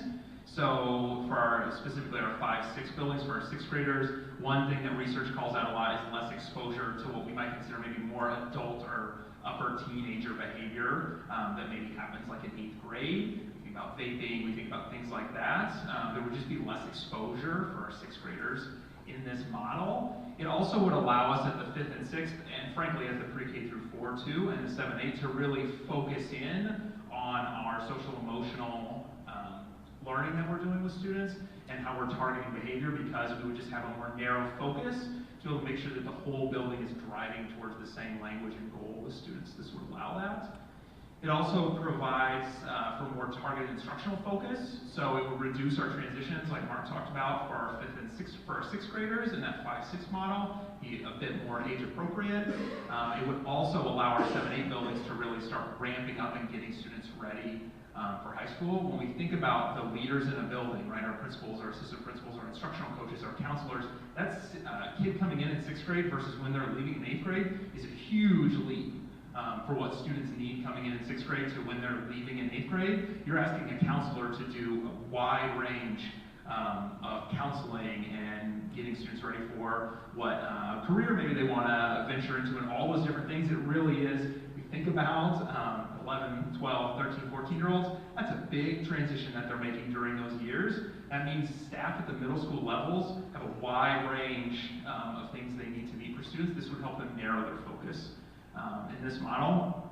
Also, specifically, just talking about resources, licensure here in Iowa, elementary is K-6, and then 5-12 also goes for most of the content areas.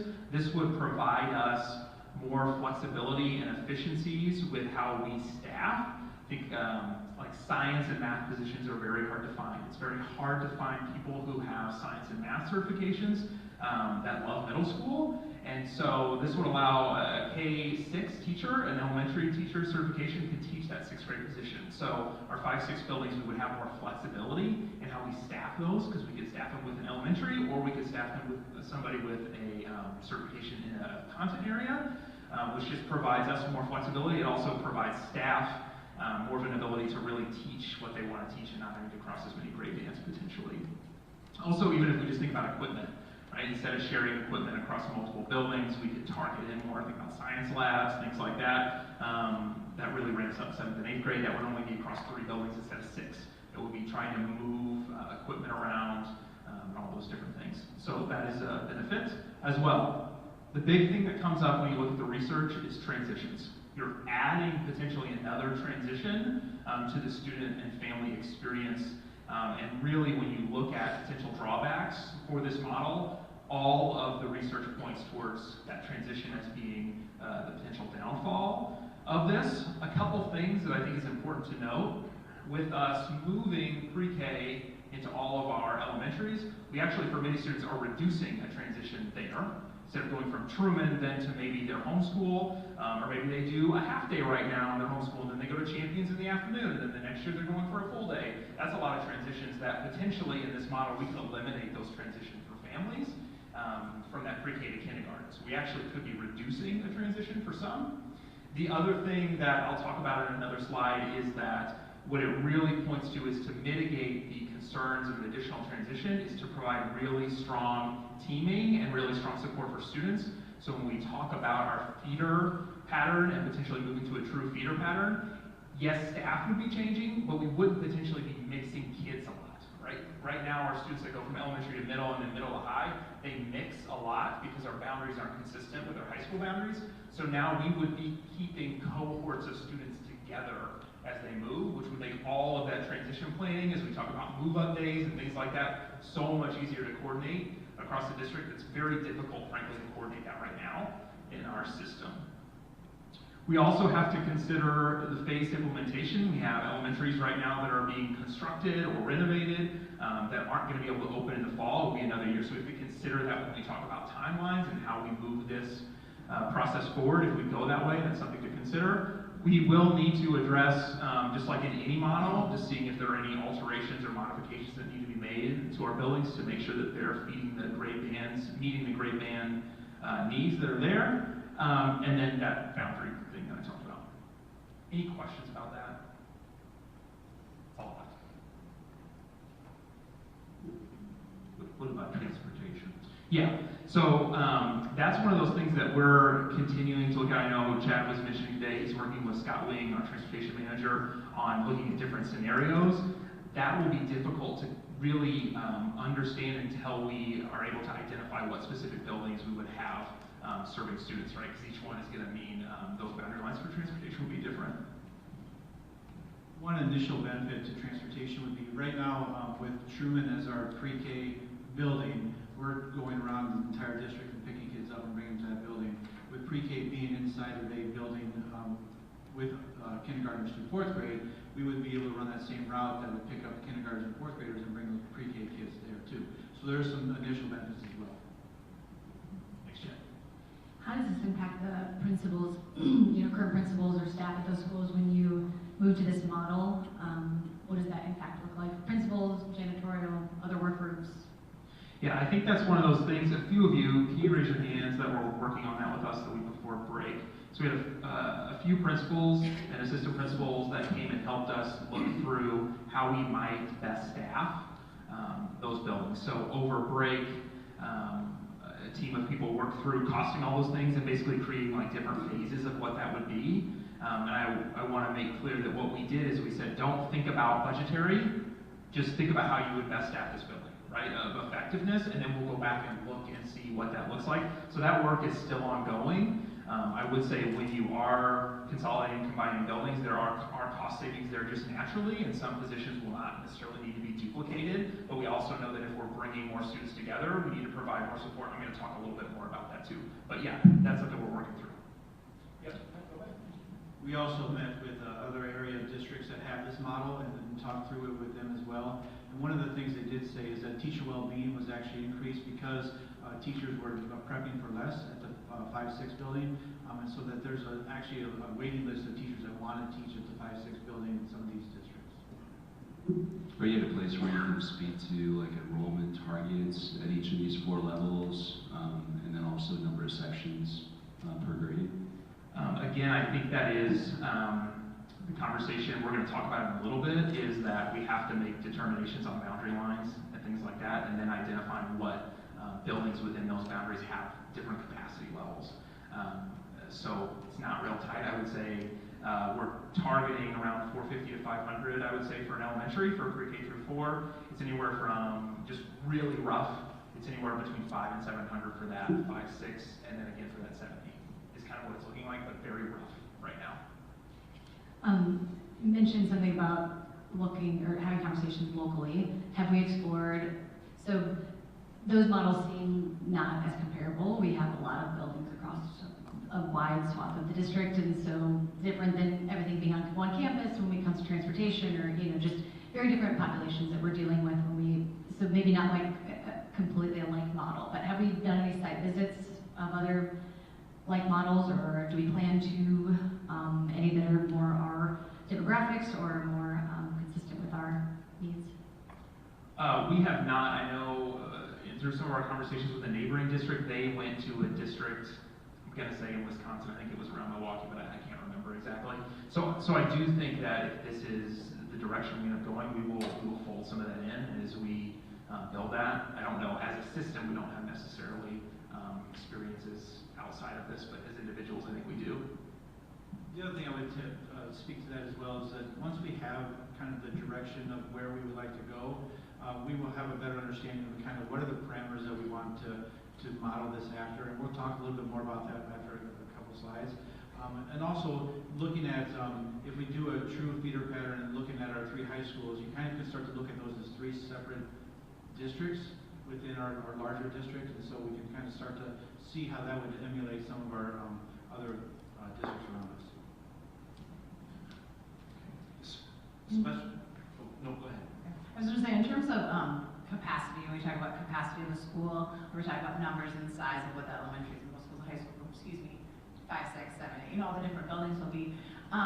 What exactly are we looking at in terms of capacity? And I know this has been a topic that's come up a lot, but smaller class sizes is what's desired by both teachers and families. And so when we're talking about the capacity of a school, how many kids per class? And maybe you're going to touch on this later. I just wanted to bring it up because I know it's a concern and something we want to offer is smaller class sizes in our district. So you might want to add to this again, but I would say this is all based on our current staffing model. So determining how many physical classrooms we would need is all based on our current model because that's the model that we have. Any additional conversations about adjusting that is somewhat outside of this. This is what we're using to move forward. Does that kind of make sense? I get all those concerns, and maybe that needs to be a conversation. But the way we've determined this, and the way we would potentially move forward with seeing what buildings have what capacity, would be based on our current model that we have in our system. So just to be clear, we're not looking at increasing class sizes just because we're going to this model. No, ma'am. If we want to discuss making changes and making them smaller, then that would be a separate conversation. But we can't assure parents right now that we're going to keep the same modeling that we have for our class sizes for pre-K2, Yes, 3, 5, absolutely. etc. Yep, that will all, according to this, be the same. Question on specials, and then we've had a lot of conversation even before I was on the board about, having specialist teachers dedicated to each school, not moving around. Benefits on that, is it too soon to say? Can you give me a feel for that? I would say, generally speaking, this will allow us to move much closer to, at a minimum, of 1 per building, so that people can be truly a full member of that staff and not have to move between buildings. Again, it'll go back to that. We have different, even if you just look across our districts, different parts of town, especially where we have new construction, we have some buildings that just have more capacity. So in some of our buildings that just don't have the capacity that will still be in our inventory, we might not be able to get up to necessarily the student number to be able to make that work, but this will get us much closer there, and we're committed to doing everything we can to try to get us there. We just have to work on the numbers, see if we can get there and how long it might take us to get there. Thank you. Yep. Can we just circle back for a minute on the student achievement piece of this? And can you talk maybe just a little bit about why those transitions maybe are so difficult on certain groups of kids and kind of what supports we might be able to anticipate prior to something like that? Yeah. Yes. So my life before this was as a middle school principal, and so we always saw a huge dip of students coming in a much smaller system, all coming from basically the same schools. So that is a very common dip to see at 6th grade, and then we also see a dip here as well when students go from 8th to 9th grade, which is consistent with all the research. So what I think we need to do, what I think the team has really talked a lot about, is really beefing up the supports for that transition. And right now, part of the problem for coordinating all of that is because students go to so many different schools. So when I was a special ed director, we would do pretty beefed up transitions for our students with IEPs, because we knew what school they were going to. But right now, we can't say, okay, all the students at elementary A, you're gonna have a move-up day and go to intermediate B, because in middle, they might go to 3 different middle schools. So it makes it really hard to send them all and say, let's start building relationships with your middle school or your 5-6 counselor. Let's start building relationships, because that might take a week of kids going in different directions. We just can't lose that much instruction. Potentially on this, we could do that as a full district day where all kids just moved up a grade, right? And we could really strengthen those relationships. I also think the benefit of having a very strong feeder pattern, and even in my current role now as a chief, is that ability to really track where students are going to go and to be able to build those relationships with families and know that you're not just in a building I support for 1 year, 3 years, 4 years. You are with me from pre-K till you walk across the stage and graduate, and our principals will all be working together to all see that. So kind of like what Mark was talking about, or Chad was talking about, like, is we're creating almost 3 districts where we can really hold tightly to those students. So transitions are always going to be difficult. I think it's really about what can we do to mitigate those things, and I think having all students go to the same school will greatly increase our success. One of the things we're excited about too is right now we're preparing for the freshman academy in the high school. So from 8th grade to 9th grade, we're setting ourselves up for that support within freshman seminar and having that cohort of kids that are going to be focused on the high school. The other benefit to this too is from pre-K to kindergarten. Right now, most of our kids are concentrated at one building, and then they fan out to all their home buildings, if you will. This would eliminate, possibly eliminates a lot of those transitions from pre-K to kindergarten, because they would have that pre-K in that building where they would attend for the future. Okay. Those were great questions. I really appreciate those. Okay. So again, kind of like we talked about, so I'll be brief on this part, is just the, we started exploring this as a 5, 6, and then 7, 8, and then as we came back to it, we realized what the benefit might be for our pre-K to K transition, and also 5th graders aren't quite elementary anymore, and 6th graders aren't really middle school students either. So it also allows our elementary schools to focus a little bit more in on that early learning piece. So this just kind of talks about that. Also, right, the consideration will be, in this model, we would be considering closing Truman as an early learning site. Yeah. Do we know about how many About how many preschool kids would be expected each school? Do we have any projections on that? I don't have that. That'd be great. Yeah. Yeah, we're pretty infant in the stage of how we're looking at what buildings to identify. We really would like the feedback from you guys tonight so we can know exactly what our next steps are to start to identify those buildings, which would then allow us to identify class sizes and other things of that nature. I will say what's come out very clear in every survey we've done, our general surveys about this and also our early learning surveys to families, is families want access to pre-K more close to their home, and they also want access to full day closer to their home. So this would allow us to do that, and then students could just become embedded in that school community from the minute they start, which would also be really awesome for us. So this kind of talks about the true feeder pattern and what that could potentially look like.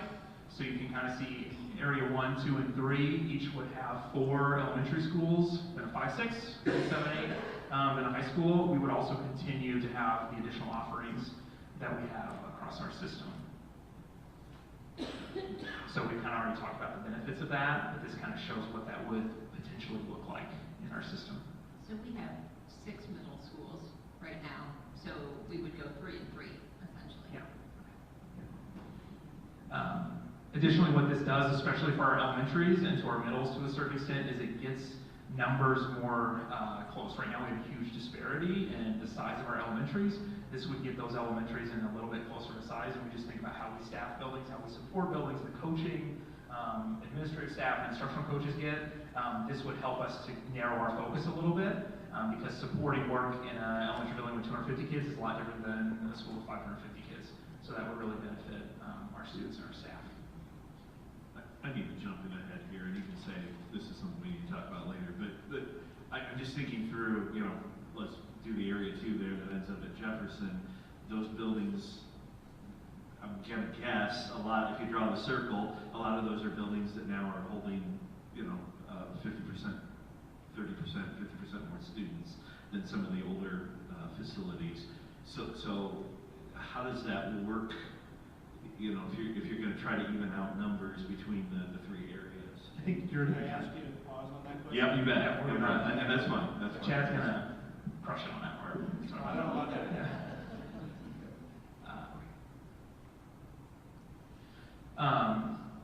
So the cost savings of this, again, is also broad, right? And so as we narrow our focus in figuring out how to appropriately staff, how to make sure that students and staff have all the resources that they need, this number will shift as we start to do this work based on the direction we get.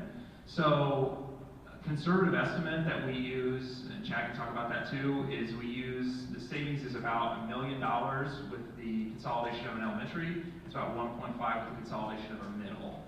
And that's all in on what that looks like. Kind of like what I talked about too, is that's not factoring in all the things we agree that we need to provide for our students and staff, right?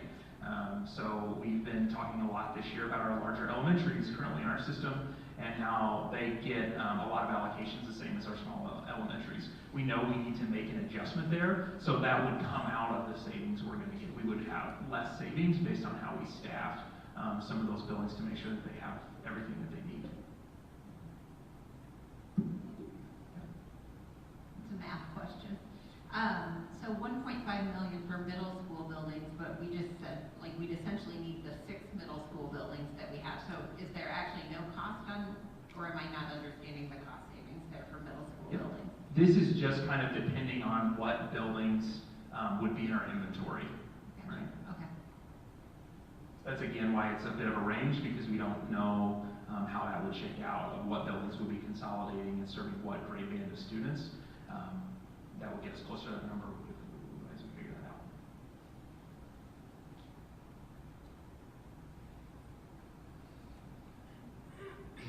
Okay, what I do want to do is, because they all came, is does anybody have any questions for our principals that are here? They can speak to this much better than me, so I want to make sure they have an opportunity to answer any questions you might have. I'm actually going to throw an audible and ask Jocelyn to come up. She's rolling her eyes at me. I texted her a little bit ago, but I would like her to speak to this a little bit as well, because this kind of organically came from a conversation that she had with Dr. Landon. And so I would like her to maybe talk a little bit about what she sees as some of the benefits to this model. Good evening, everyone. I think there's a ton of benefits to this model, and so when we sat down and just had a conversation, it was really, we were talking about something very separately, and then just started a conversation. And why I was thinking this model really is, it is very difficult in the middle school setting, running 6, 8, and I also had the experience of being in an elementary, running kindergarten through 5th grade together, and I always say, our 5th and 6th graders are the same people, really are the same. And in our building at McKinley, my 6th grade teachers can only teach 6th grade, so they are only licensed to teach K-6.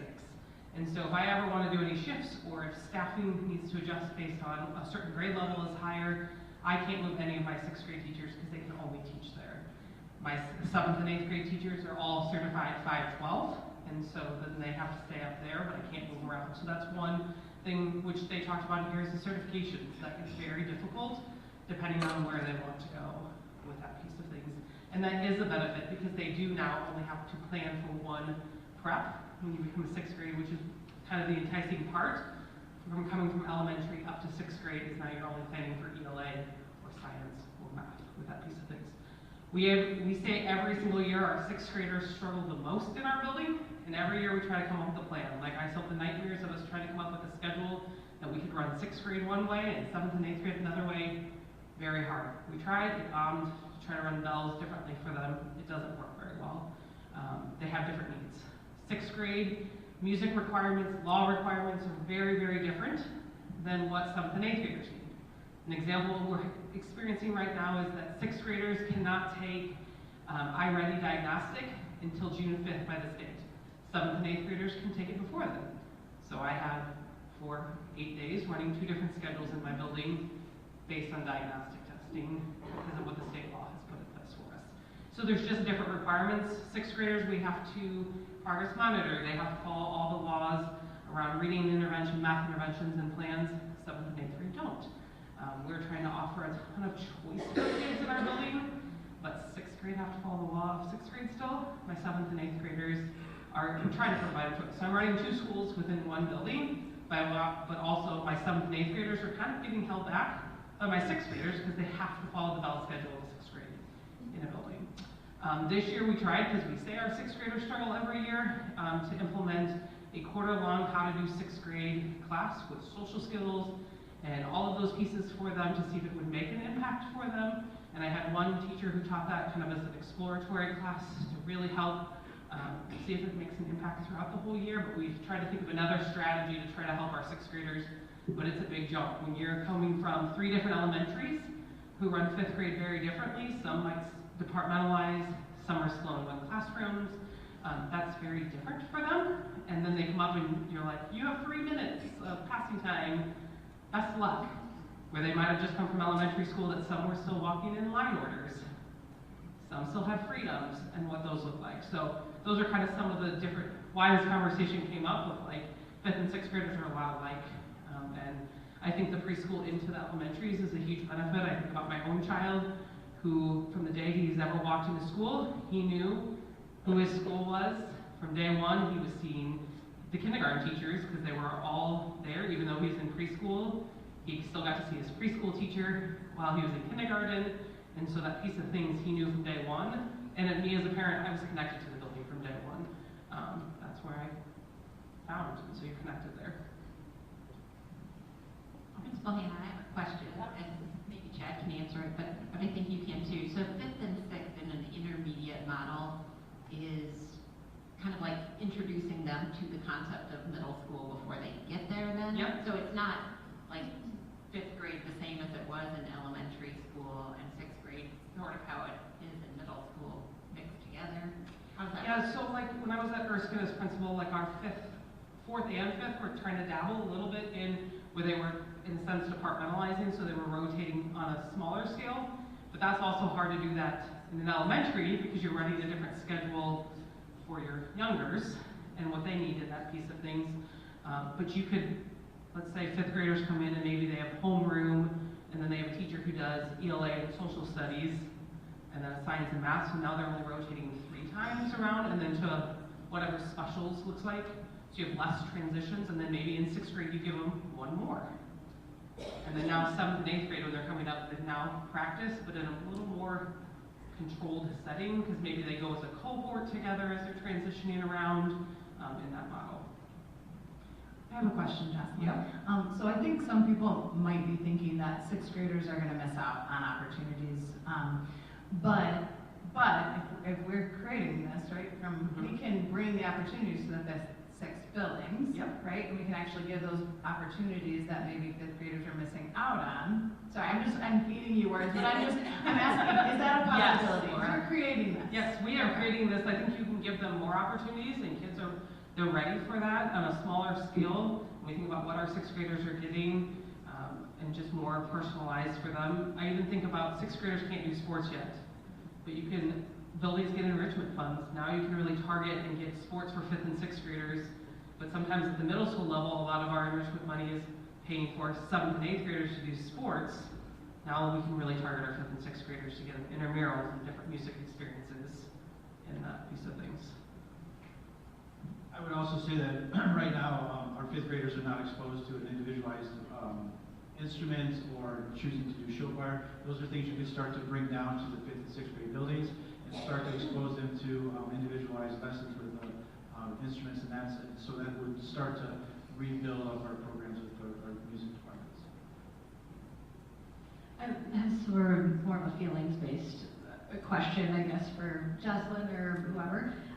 This feels like a very major initiative, which requires a great deal of bandwidth, and we haven't even completed some of the other rollouts, so we are peppering the community and the staff with yet another program change and major initiative that requires them to restructure, rethink, rework.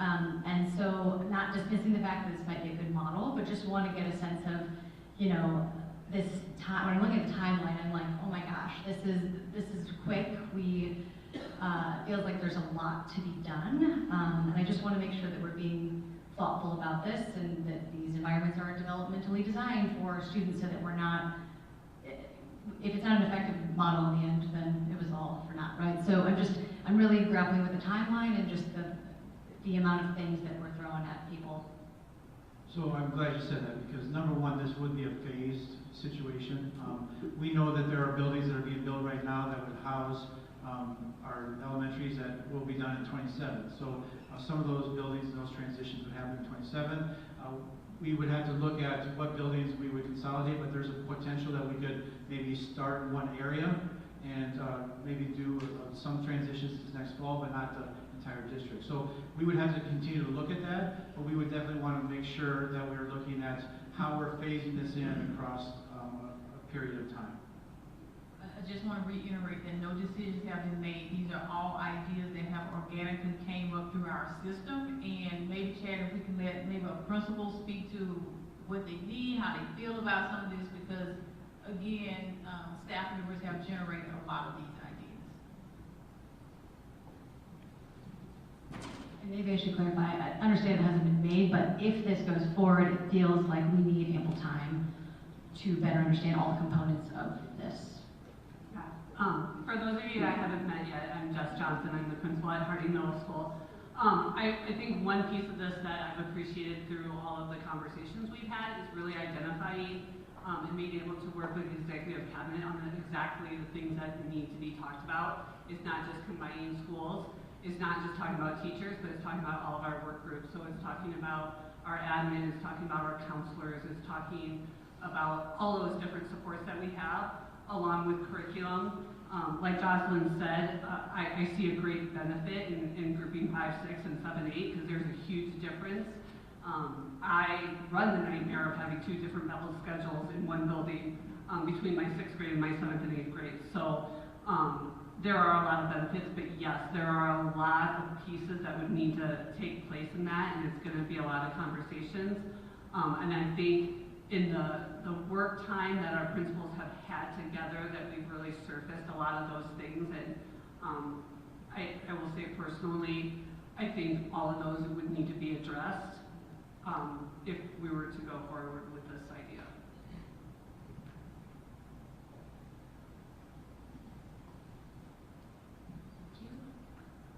I'm Stephanie Van Hemer, principal at Grant Elementary. When I have been able to be part of these conversations, like we need to save a lot of money, and that is going to be hard however we do it. And as we were exploring some of these models, there was kind of this like, this is going to be really hard, but I guess we're here to do hard things.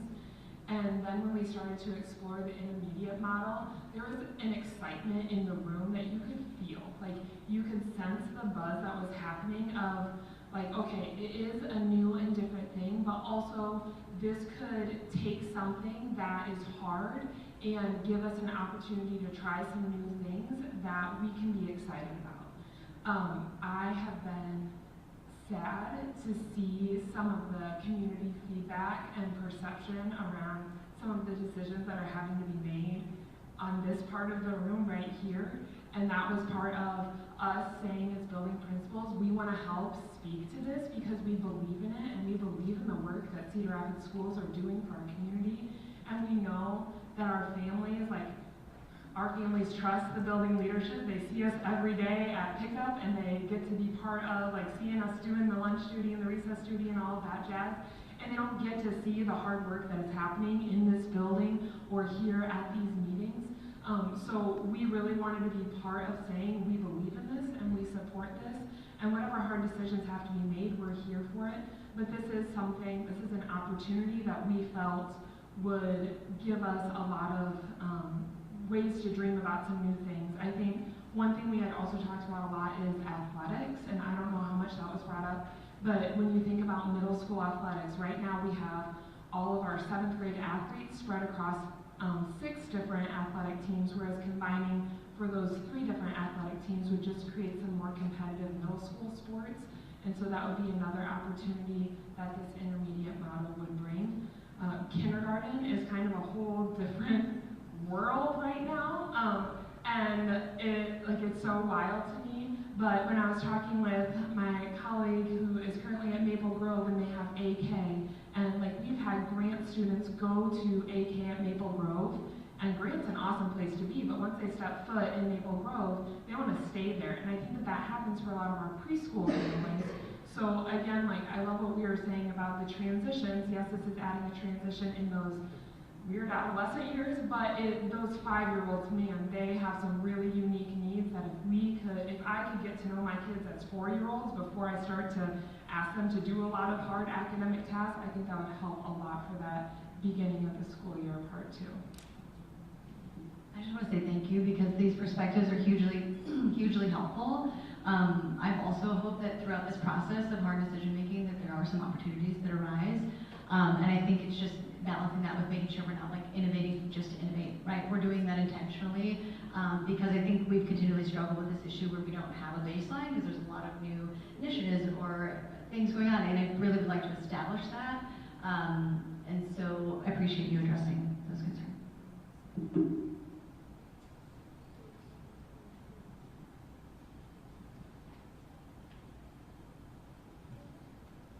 So I think to level set as well is that our reality is that we do need to consolidate some schools. We do need to reduce our inventory. We have schools that are under-enrolled, and we've talked about that. And that goes back to the bond work that we did in 23 and the bond work that we did in 25. I mean, those are conversations that we had during those meetings with our task force, and the reality was that to do this the right way, to save money, you need to do some consolidation. So this model, the 5, 6, 7, 8 model, the intermediate model, allows us to reduce the largest amount of buildings with the least amount of ask for financial help from our community, if that makes sense. We would not need to go out to bond to be able to do this model. So it allows us to reduce some of our infrastructure. The surveys were sent out to many people, and one of the questions was, when considering which schools to consolidate, which of the following criteria are most important to you for the board to consider? And the top 3 that kind of fell out, as you can see here, are the geographical location, the number of students in the building, so that's capacities, but also making sure we're not over capacity, and then the physical conditions of the buildings. As you can see here, the high school boundaries was down there a little bit lower on the list. Not that it wasn't important, but it did fall out in the top 3, which we found very interesting. So we feel like with the 5, 6 model, the true feeder pattern is the North Star, the thing we're kind of shooting for here, because of all the things that Riles had already mentioned about the benefits to having a true feeder pattern and being able to move with that cohort through these buildings and through our system. So if we use that as our driving force and our North Star, the other things we would have to consider in this model would be the high school boundaries. Are those sacred the way they are drawn today?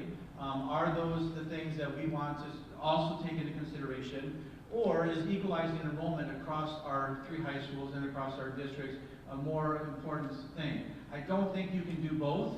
It just doesn't work out to maintain our high school boundaries and also to equalize our enrollment across our district in our high schools. So those are things that we do need to figure out what are the parameters, what are the guardrails that we need to go about to be able to start to identify the buildings that we potentially could remove from our inventory.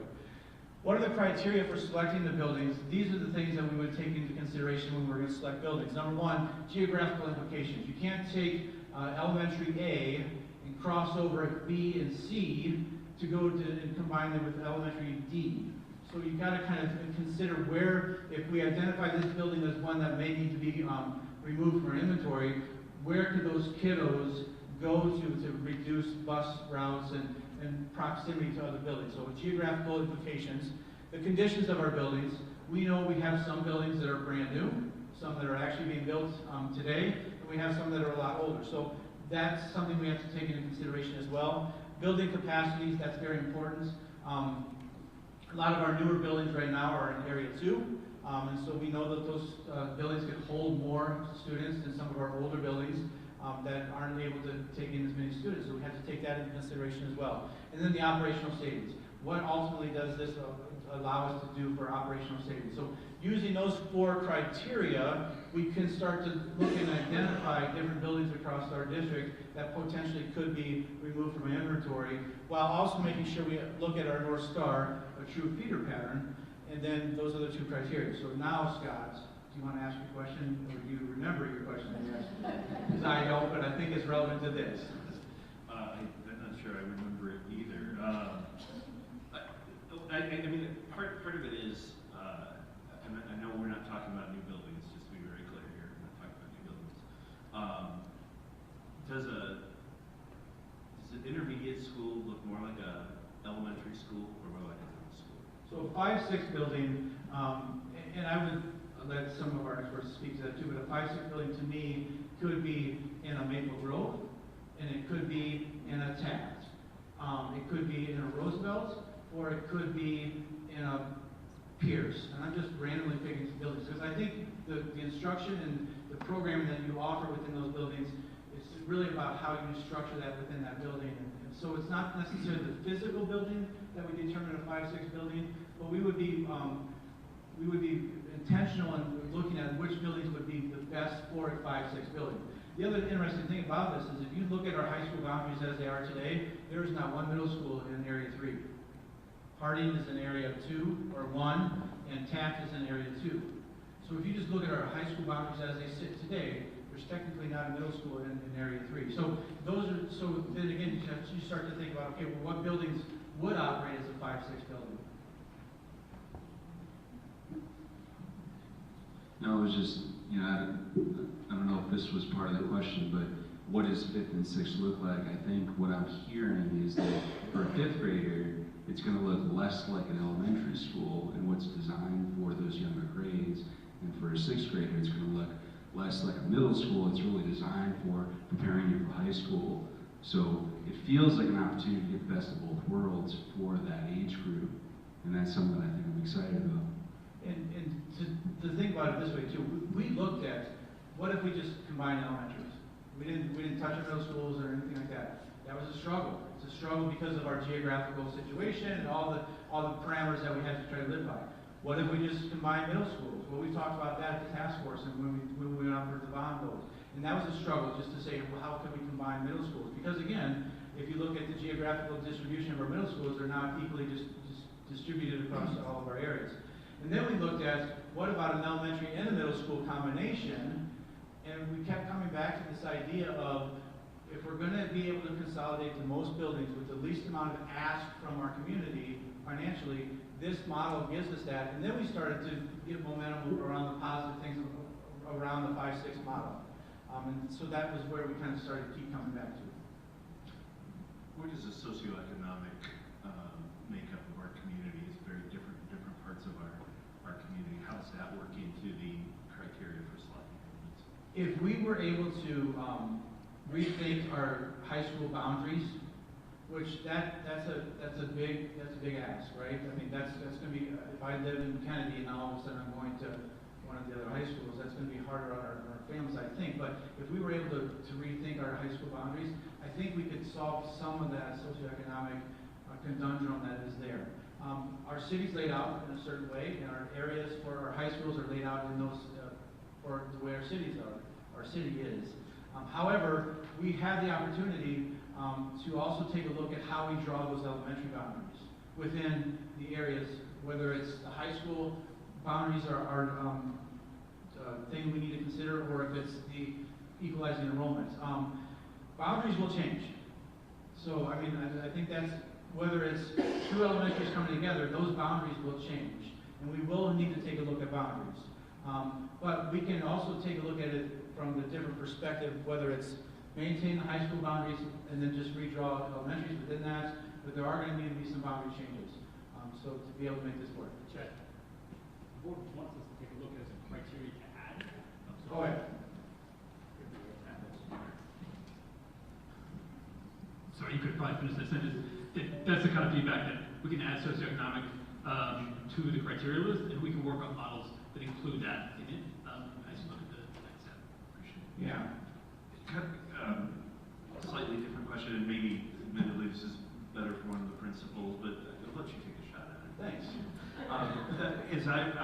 spent time reading through all of the open-ended answers in the surveys from the staff and the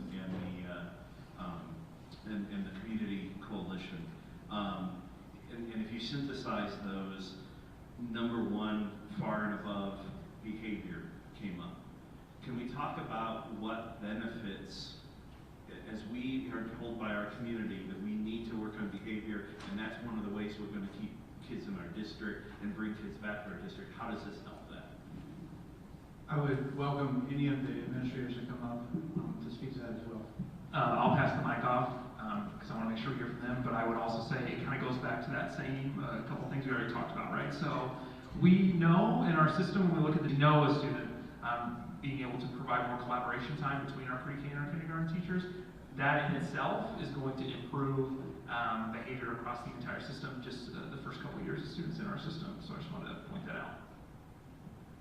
I want to go back to the whole idea of the transition piece also, and having fifth and sixth together versus 7th and 8th, because how we deal with our 7th and our 8th grade students is drastically different than 6th grade and bringing them up.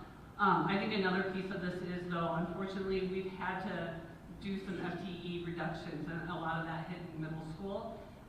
With some of those reductions that have happened in the last few years, we haven't been able to, and I'll speak mainly for Harding, which is our biggest middle school, maintain a team structure.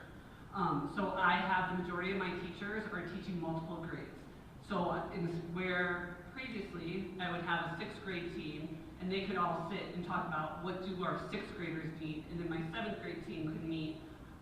It's harder for not only for those teachers to collaborate, but then I might be a teacher that might be teaching 2, if not 3 grade levels, and now I'm going to multiple meetings, and I think this model allows us to really focus on grade bands and what kids developmentally need at that point, and then have the staffing around it to really support those needs. I would agree with that. We are a small enough middle school, but bigger. We're kind of in a very sweet spot at McKinley right now in our enrollment number that we can have 3 teams, but it's all of Singleton teachers in our building. And so we know that if middle school's consolidated, either to keep the teaming model, I'd have to go all the way up to about 800 to 900 kids in my building. To keep that, it's about 150 a grade to keep the teaming model. So I'm not crossing grade levels, and so our teachers do meet weekly, and we can have those conversations. Like we just had 6th grade tonight. But I would say our 6th grade team, our students do struggle the most. That's where we have the hardest transition in behaviorally, because it is such a shift from elementary and what those expectations look like in elementary to just the difference in middle school and the different freedoms you get. 7th and 8th graders, I think athletics and different extracurriculars really help 7th and 8th graders with behavior, the sense of belonging, the clubs they can be part of, and those pieces of things really impact them differently. In 6th grade, we're still trying to figure out what those connection pieces are. They can do some music things, so I think that's the difference in your response. And I think another piece of this is when you think about what a 5-6 building would look like and a 7-8 building looks like. We go from 5th grade, where they a lot of times only have 1 teacher the entire day, to going to 6th grade where they're seeing 7 different teachers throughout the day.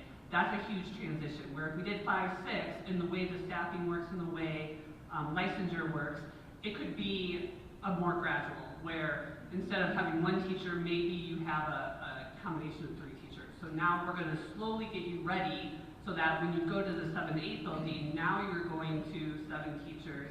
And then our focus in the 7-8 building would really be, okay, now how do we get you high school ready so that when you transition to 9th grade, and we start looking at our pathways and those considerations, that we can really get them focused so that that transition is a better. So instead of going from 1 teacher to 7, this big leap, it gives us another stepping stone, which is able to allow us to gradually transition them easier.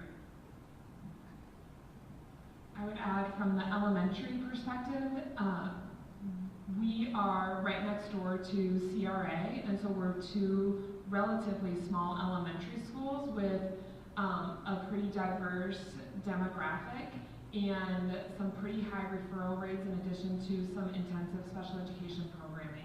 And so when I think about the behaviors, like we know that that is a key concern, I think regulated staff are better able to help kids get regulated.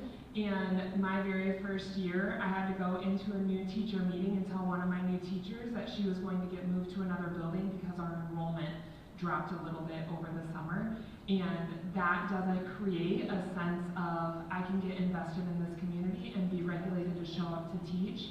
So whenever you can establish like some bigger schools, then you can withstand some of that movement a little bit better. I'm also thinking about like CRA, when the bond was going up, the CRA and Grant were spending a lot of time talking about if this were to pass, what might this look like?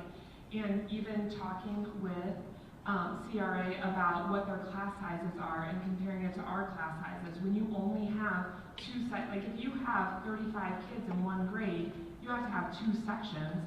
And so that kind of speaks to your, like, class sizes is important, but it's not the end-all be-all. And sometimes, like, we have a pretty wide range of class sizes in our district, and by going to this model, we would be able to stabilize that a little bit and create a more predictable environment for our teachers, for our paras, for our students.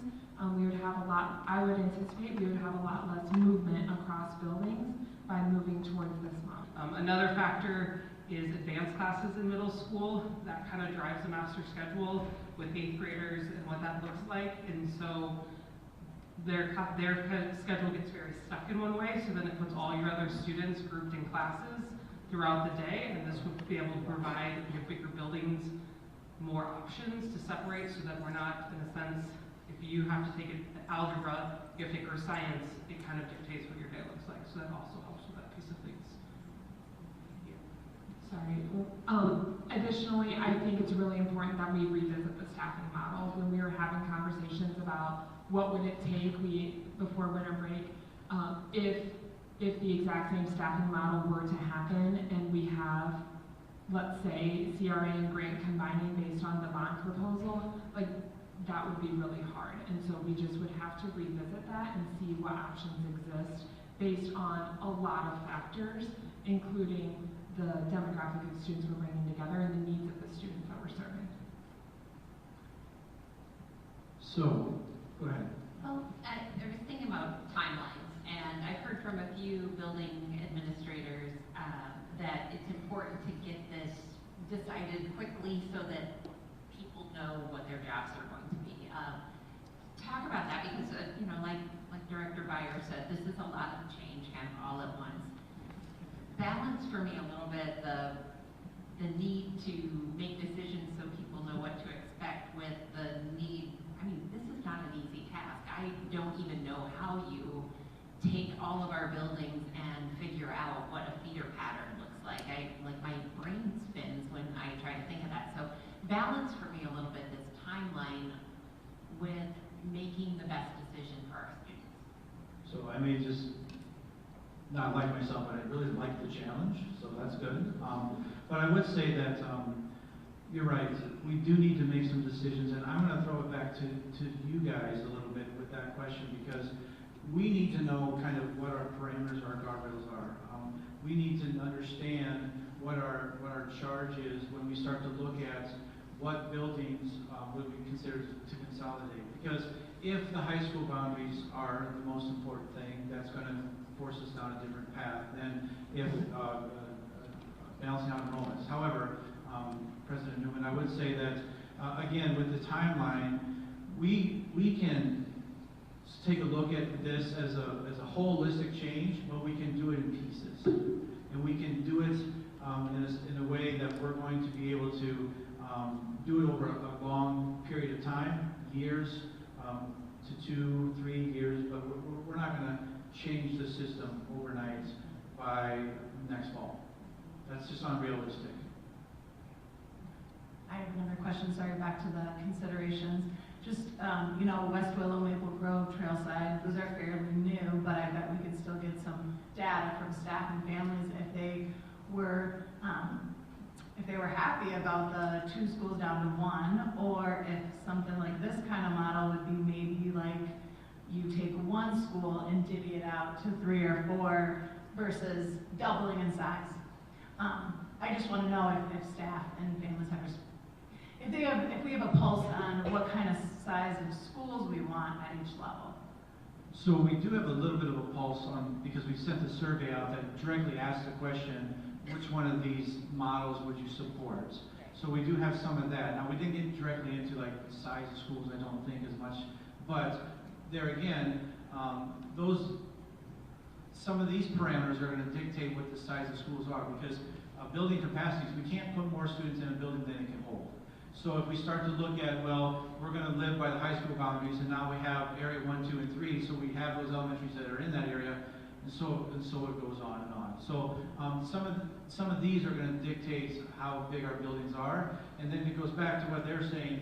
Once we have our enrollment numbers figured out, we can say that we're going to save X amount of dollars, but how much of that money that we've saved can we put back into maybe some more supports for our buildings, for behaviors and teachers and other things of that nature.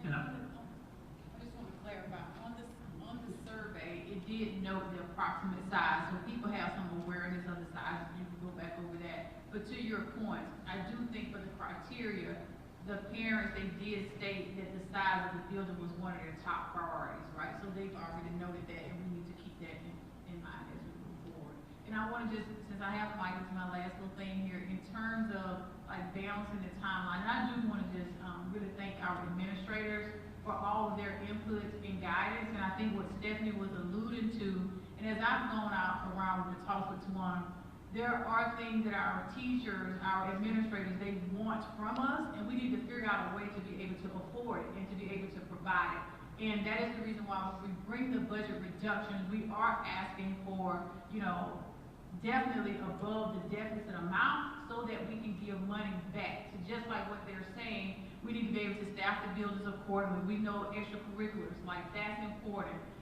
Behaviors, being able to fill vacancies, all the things that they've been asking us for is kind of wrapped up in this model. So for us, it is a bigger dilemma than just the budget reductions. And so after we can get a grip on the budget reductions and this particular model or whatever model the board wants us to pursue, then we move into strategic planning mode. That is a 7-year plan of how we're going to pull this off. What are the desires that we want for our students? What should a 5-6 building look like? Should they all have STEM labs or whatever? That gives us the opportunity to start dreaming as we move into the strategic planning phase, which will start in February. And that would take us completely into May and inviting more of our community to be a part of those discussions. So I just wanted to paint that fuller picture for us. Could I add something? Hi, I'm Jenny Gable. I'm currently the principal at Maple Grove. This is my 2nd year at Maple Grove. But I have a kind of a unique perspective on this because for 7 years prior to that, I was the principal at Nixon. So I went from a school of about 300 to a school of about 560, and that was a big difference. So along with all of what they've said, I have this unique perspective of going from a small community school to this larger version. Now, I wasn't there when Maple Grove combined the Truman and Jackson families, so I don't know the perspective there. But I can tell you in conversations with the staff, looking at the staffing I had at Nixon as compared to the staffing, it's exactly the same at Maple Grove. And so the work that I can do as an administrator with my students, with my staff, is limited because of the resources. So what she's saying about, once we figure out what the model is and we're thinking about cost savings, right-sizing the building is going to be a big, important part of that as somebody with this unique perspective.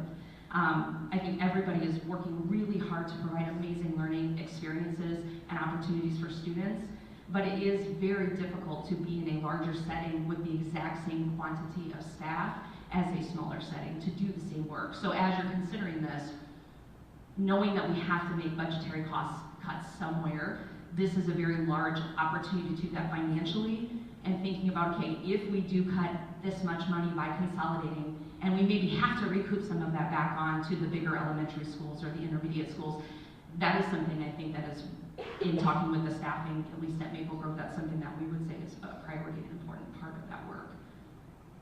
I think the last piece in terms of President Newman, your question on what the urgency or what's the cost. I think we've heard about the staff side. I think the family side is the other part of it. Registration, we had pegged to open on January 15th to be competitive with our non-public neighbors. We need to get some answers of what schools are going to be open and what model we pursue. And even if that's a phased approach, but we can provide clarity so families can opt into us And so yes, that's something I want to be part of. Another thing, and I mentioned this earlier, and it now comes forward, but transportation is another piece I think of the puzzle as you're thinking through this, and I can, I'm a communications guy, so I go there. We've had some really good ideas that have struggled through because of communication, and that's the biggest thing I worry about. And when we talk about timeline, is what I worry about most. I absolutely love the passion that we heard tonight from our principals, and I appreciate the work that was done over break and from them and the rest of the staff. And it gets you excited when there's a model like this that seems like it has potential. I just don't want to screw it up, and I don't think anybody else at this table does either. And there's so many competing interests here and that sort of thing. But in my mind, it's like if I can tell a parent, you're going to go to this school, this is the path you'll follow, and I think that's the beauty of this model of True Feeders. You're going to have the chance to pick up an instrument in 5th grade, and your kid's going to be able to pick that up if that's their passion, or be part of a show choir earlier, or whatever. I think that's great. I think if you can say your kid might be on the bus for 27 minutes, and that's an average because we now have these extra buses, or we're not making as many stops. Those are all the things that have to come together so that we can sell this well to the community. And that's probably my biggest hesitation of pushing this too hard. I mean, I've heard some amazing things about the potential here, and I appreciate that. So again, I appreciate all the work. I appreciate this is local knowledge going into this. It's a huge thing to me. I think that's really important. Communication is going to be the key piece. The other thing I'll just throw out, because it came up on staffing model, we just talked about eliminating the organization's contract that helped us put together a staffing model. Do we have the expertise to adjust that staffing model to some of the things I heard now internally? Yeah, so the staffing model that we have, we do this year started running that internally, and with the help of Angela Bellman, we have taken the intermediate model and started running some of those numbers. I've been looking at it, we've been poking holes in it. We do have the expertise here to look at that stuff and know whether it's going to work or not. And it is truly because of looking at our staffing model last year and going through that process and spending many, many hours on the phone with our consultants and having them come here and everything. They really taught us what you need to look at to make sure a staffing model works. And a lot of time went into it, but we learned a lot. And so we have been having groups of people, and we're expanding that knowledge out. We've added a lot of new people this year to that team, and so, yeah. And I can speak to like the work the principals did before break when we were talking about larger elementaries, 5, 6, 7, 8. How would those be appropriately staffed? Looking at all the factors, we had them work in teams and create those lists, and then go through. And let's say office staff, administrative staff, support staff, go through all the positions, dream scenario that you would have in this building, and then go through and rank them.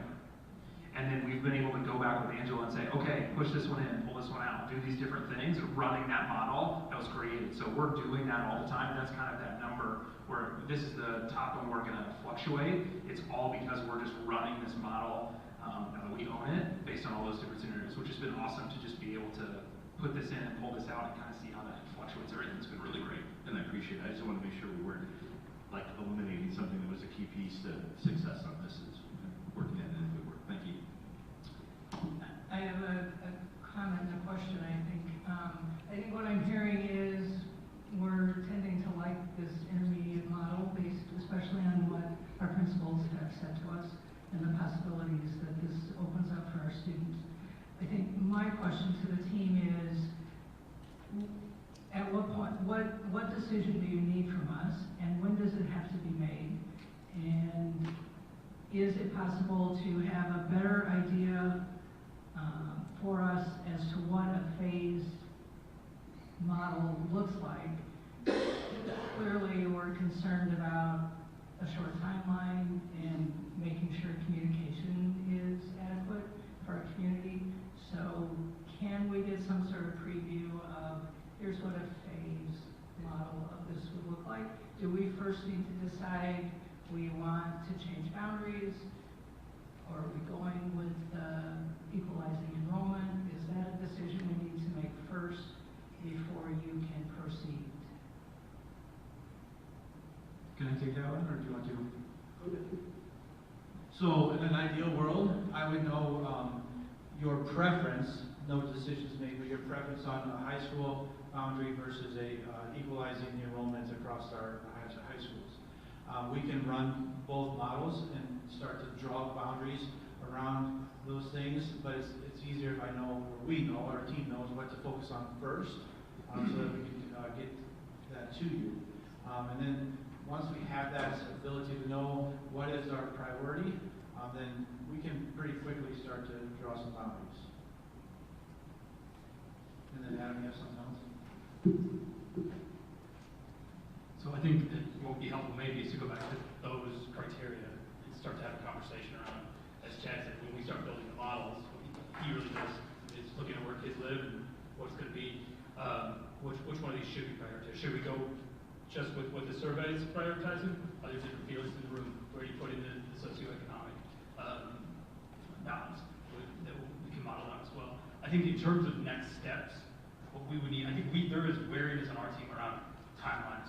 Like this isn't something that we're saying, we looked at all these models and we know there's some very real barriers and costs of moving too quickly, but also those same things on the other side around not having answers when we need to have them. So I think what would be really helpful is give us the next week. If we have a clear picture of what the criteria are, we can start to model out some scenarios around those schools and what those boundaries might look like, but also what a phased approach might look like. So you can have a couple different options of, if we were to move this direction, this is a scenario that would be 1 to 3 year, 3 to 5. You can start to think about what that timeline would look like, considering some of the current projects we're making. Are we able to project out the areas of our community that are growing faster and areas that the projected population of students is even shrinking? So we work with our RSP. I would get RSP, Mike said. RSP, and they can provide that data for us.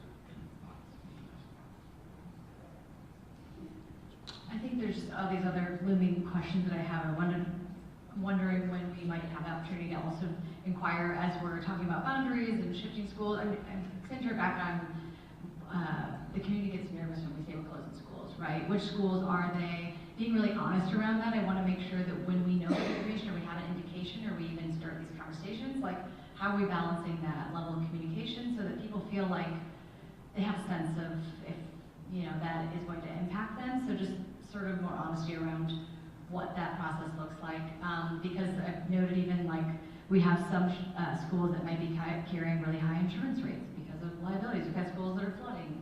What do those numbers look like? What is our old elementary school plan, consolidation plan that I believe you guys spent like 2 years working on that may not be applicable, but how do we pull all these different pieces of work that we've done in the past so that we're intentionally thinking about, which buildings are on the chopping block and which ones are maintaining? So I think that the conversation that we've had that addresses this is we want to have a really solid process, right? So we want to be able to say, these are the priorities, and then we can model out and give real numbers to say, when we say operational costs, and how we said this building has a score of X, because this is the number that was attached to it, we want to have clarity there. And so as we have these conversations with you, once we get this criteria, we start to put numbers to that, you'll be able to see where these are coming from. This isn't going to be a feelings-based approach. It'll be, Chad done a really nice job putting this together. We'll put it together. And that's what I know the survey is really important, but that also, there's feelings in surveys, and so how are we balancing that with the data around this? and disperse back to the community so they feel really confident in this model over time, and we give them time to digest it. I think that's what we need from the board. So just for clarity's sake, so these are the criteria that we sent out to the community, and that's what we are asking tonight. Director Garlock, your question originally was, what do we need from you? We need to know how to prioritize how we select the schools. So for example, having about the same number of students in our high schools, that's important to us, or whether we maintain our current high school boundaries, or looking at socioeconomic status within the schools. Like, there are many different ways to think about the boundaries. You just talked about growth and population, all those things. So I think that's the feedback. If we could hear from the board, start with these three that are identified by the community, or we know that high school was at 35%, but we feel like we know that that's going to be a big deal. We like to be able to maintain our high school boundaries. That's the type of feedback that will help us to bring back at the next meeting. We can start the conversation and being transparent about identifying those schools. You may not have this data right at your fingertips, but maybe if you give us a general idea, am I correct in my assumptions that basically Kennedy High School is at capacity or above? Population enrollment is growing at Kennedy. Washington might be declining, and Jefferson is pretty stable, correct? Is that just generally? Yeah, I think it's like 1750, right at a little north of about 1600, and I think Washington dipped below 1200. Okay. But the trend is, yes. Okay. Just looking at the survey data, just going by the data, it looks like high school boundaries are not a major concern in the community. And for as long as I've been on the board, we've talked about true feeder schools, which in my mind, if we're going to move to true feeder schools, we would have to also adjust the high school boundaries. So I guess that's a question that we have to figure out, right? Like, is that the direction that we want to go? To make the adjustment now as we are reinventing ourselves to equalize our three high schools and work towards true feeder patterns. I'm getting all of my just data confused here. Does this include the survey responses from the families? Because that hasn't yet closed. Correct. Yet, right? This isn't a full survey. This is what we've had since Friday. This is just from families. Okay. So it'd be nice to see, I think, maybe what those families are saying too. Just to get a more complete view. What does that survey focus? But it was close. This is at 9 a.m. this morning, and we have 650 respondents today. And when do we say it was going to close? What is that? Oh, it closes, I'm sorry, it's 7. I was just going to add, this is the data for families, because we didn't ask this previously around the criteria for any type of consolidation, because we weren't sure yet, like, where the community and where staff, how the responses would come in. Now that we've seen the responses come in and the survey that went to staff, we're able to be more specific. So then we got to ask them to respond to these criteria. So this is the most recent family survey, and we only ask these questions in that most recent survey. And I just want to clarify to all staff and all. Thank you. Yeah, all staff and community.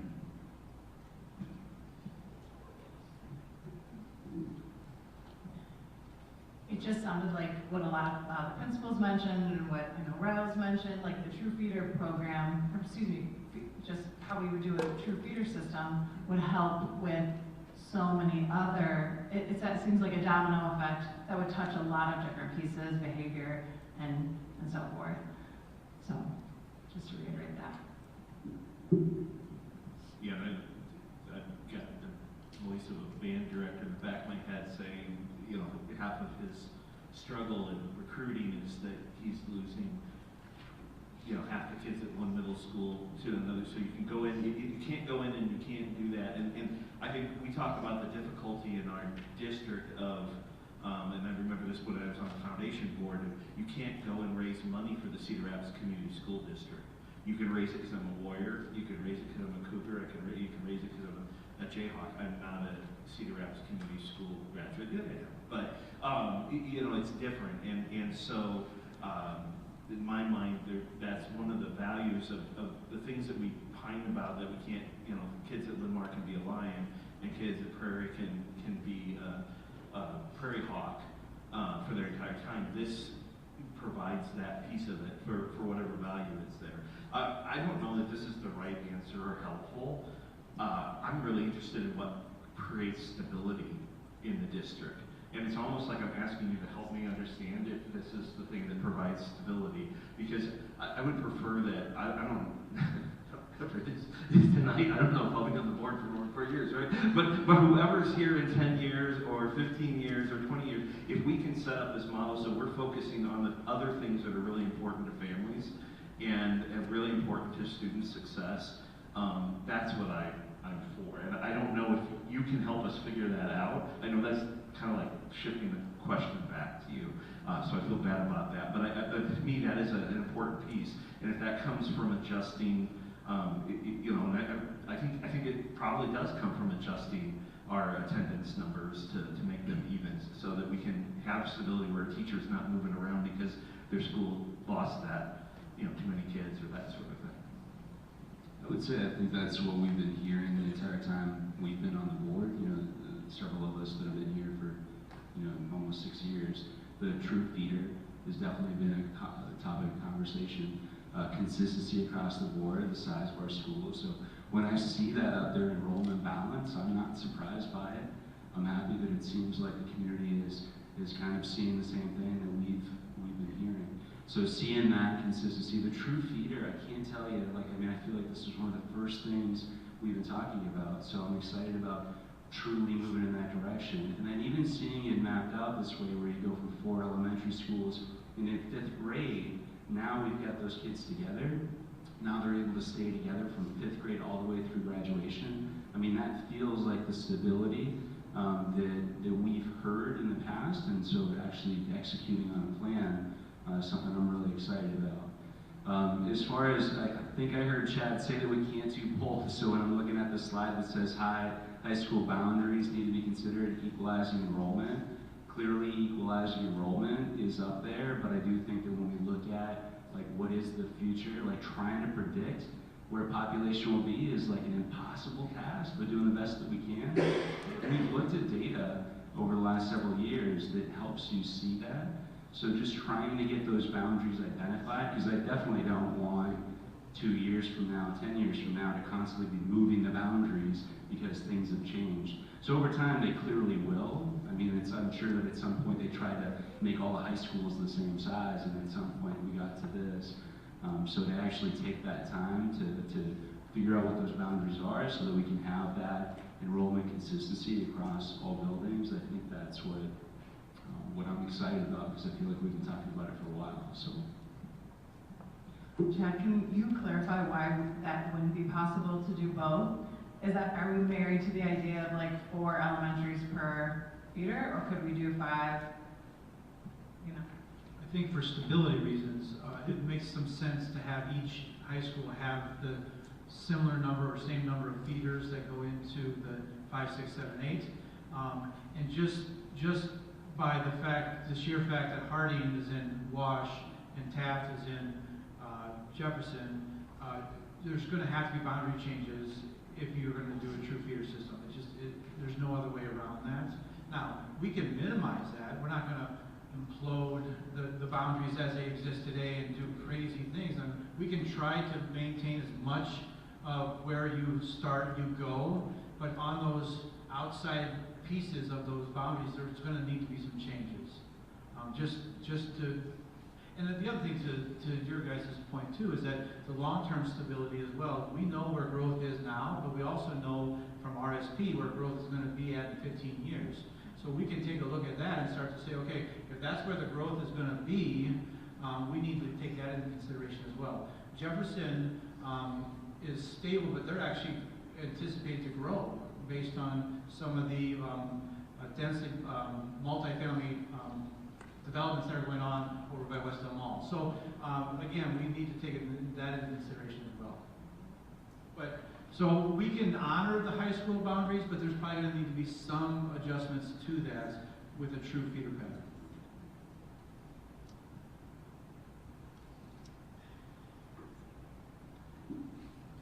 questions from the board? Thoughts? Since we still have the principals in the room, we talk a lot about recruitment and retention. Do you think there are teachers that we could potentially attract to our district with this model that are looking for this model? Or may stay because of this model?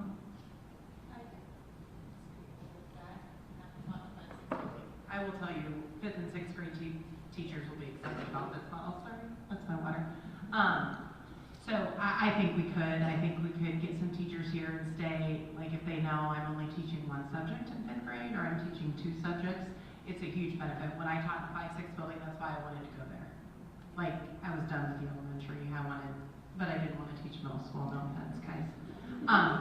So I do think we can get some teachers that want to be at that 5-6. I think we'll get some that'll be 5th grade teachers that don't want to go to that 5-6 model, and we'll go down to our levels. So we'll have some training going on, and we've talked about that with the chiefs and the ELT too, about we're going to have a clear model on how if we go to this model, how we staff the 5-6 buildings, because we also don't want to say, we know that some of our best teachers might be 5th grade teachers, and we might keep them in our elementary, but we also know that we want experienced teachers at the 5-6. So we don't want any system. We want it to be a true K-12 system.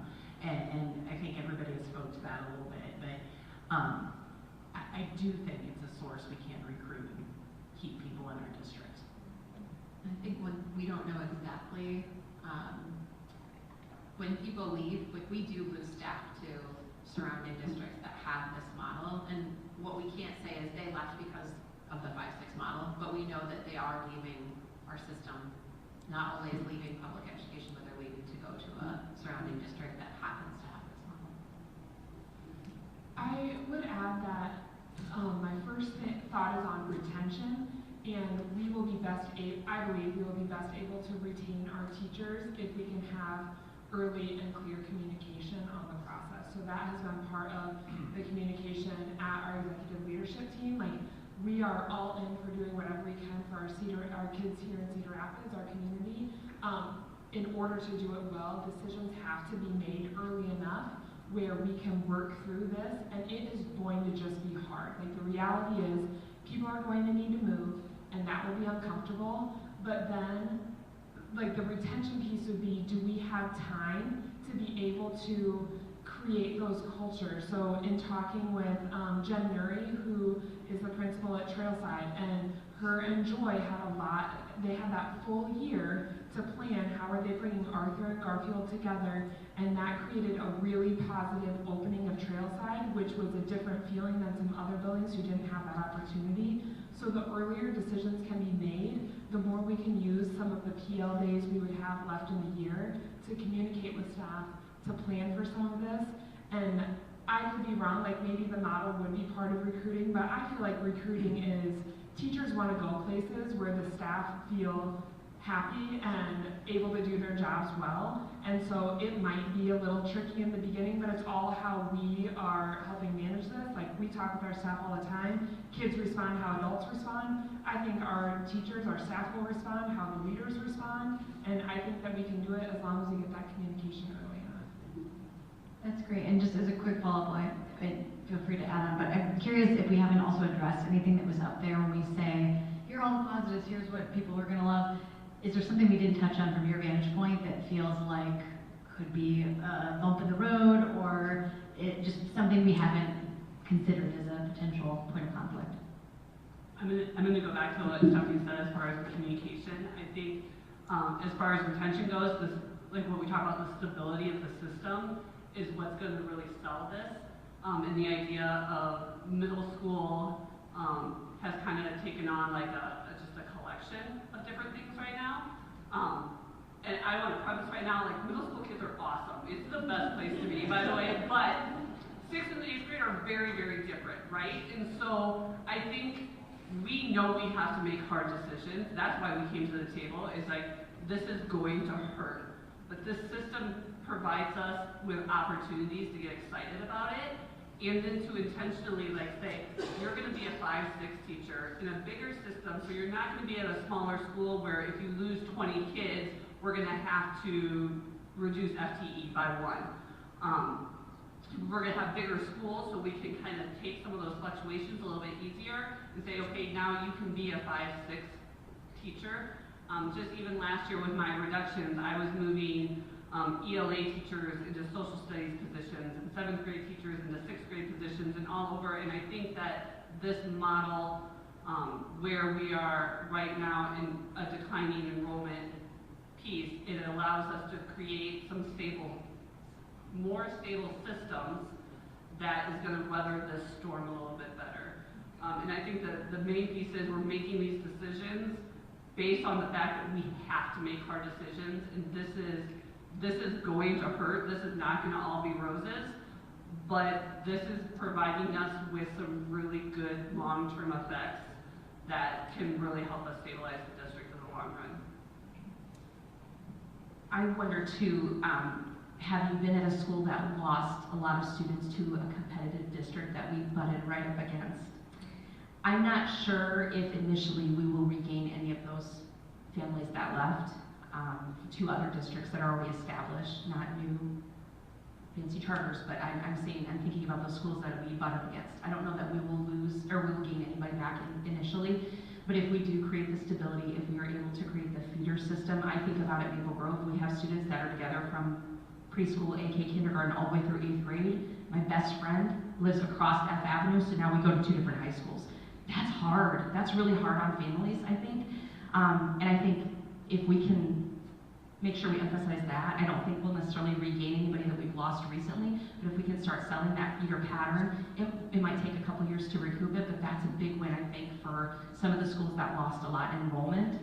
And then I also think about staff, it's gonna hurt our staff. Some staff are gonna feel really a lot of pain about this, so as long as our departments are thinking about how to most fairly create a system for reallocating staff to different buildings, I think with our positive view on that and being able to advocate for this in the long run, I think those are two hurdles that we may have to overcome initially, and then people will find out, okay, actually this is kind of great, I only have to teach social studies and reading, okay, I don't miss seeing kindergartners, and first graders in the hallway. So I think those are 2 big things.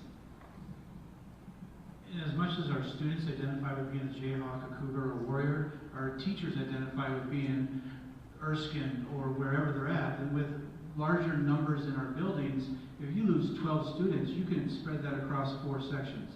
In a 2-section building, you lose 12 kids, you might lose a teacher. And so that teacher now goes to a different building. And so when you talk about stability for our district and recruitment for our district, if I interview at Erskine and I want to be an Erskine Eagle, thank you, then I want to stay there, right? That's where I want to be. So I know a lot of the schools, not all the mascots. Can I just, one of the things we haven't touched on that was in the survey were our other offerings, City View, Metro, Pole. Will that be part of this next piece, or where do they come into the conversation? And do you need anything from us on that at this point?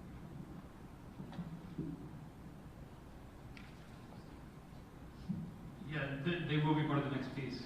I think if you, on the one page you started in with potential reductions, it had for next week, CRVA, homeschool, and City View will all be discussing that.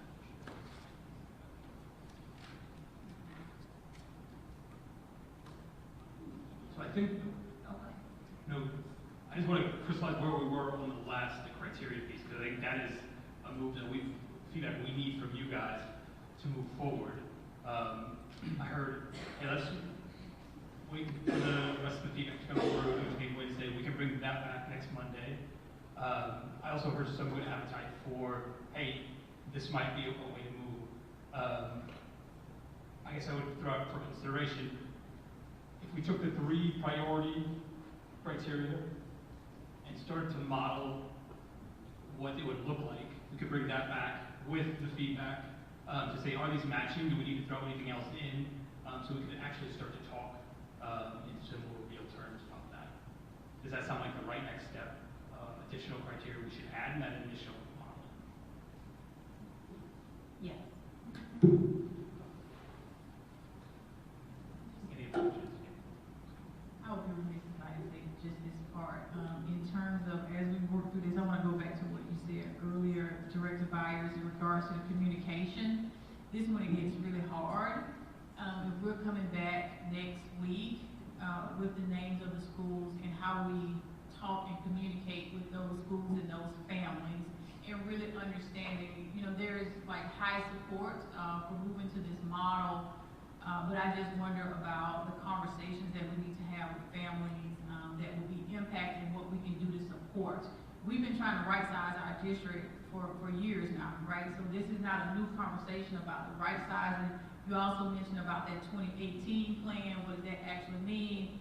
Bringing some of those pieces back. So I guess I'm just saying this more to acknowledge that we want to make sure that we're having deep conversations with our families and making sure that we have considered that timeline that will allow us to do that. I know that we initially started out saying that, you know, we need to have this decision made by the 26th because of thinking about enrollment, but maybe that's just something we need to think about. So I just want to put that out there. And then just really thinking about how we tie all these pieces together so that people don't think that these were just overnight decisions, that we had to figure out something. And again, that's where I applaud the board, I applaud our administrators for coming together, because these are real concerns that we have in our district. And they found another way, and getting feedback from our community, they came up with great ideas that were put forth through this survey. I mean, thousands of responses from the community. And you can see this is one area where our community is unifying around it. They're asking us for this. And I completely agree with you, Vice President, in regards to we have to get this right. And so I'm just asking the team and for all of us to think about what does getting it right look like, and all the things we need to consider going forward. Thank you for the discussions tonight. Thank you. It occurs to me that, you know, I've talked a lot about belief, and belief is believing that you can do something or believing someone else can do something. Optimism is something different. Optimism is seeing a path to get there, and I appreciate so much the work that has gone into what we saw tonight. I appreciate the energy and the commitment and the willingness to have hard discussions that our ELT team has brought to the table, but I also appreciate your enthusiasm for the potential model. That means a lot. That tells me we can get there, even though we have to make these really, really difficult decisions in the coming months. So I just want to say thank you again. Thank you to everybody here. Thank you to everybody who tuned into a 3.5-hour meeting. With that, I want to provide a reminder that the next board meeting will be next Monday, January 12th, 2026. And with that, do I have a motion to adjourn the meeting? So moved. A second? Second. All those in favor say aye. Aye. Opposed say nay. With no further business, we stand adjourned at 7:40.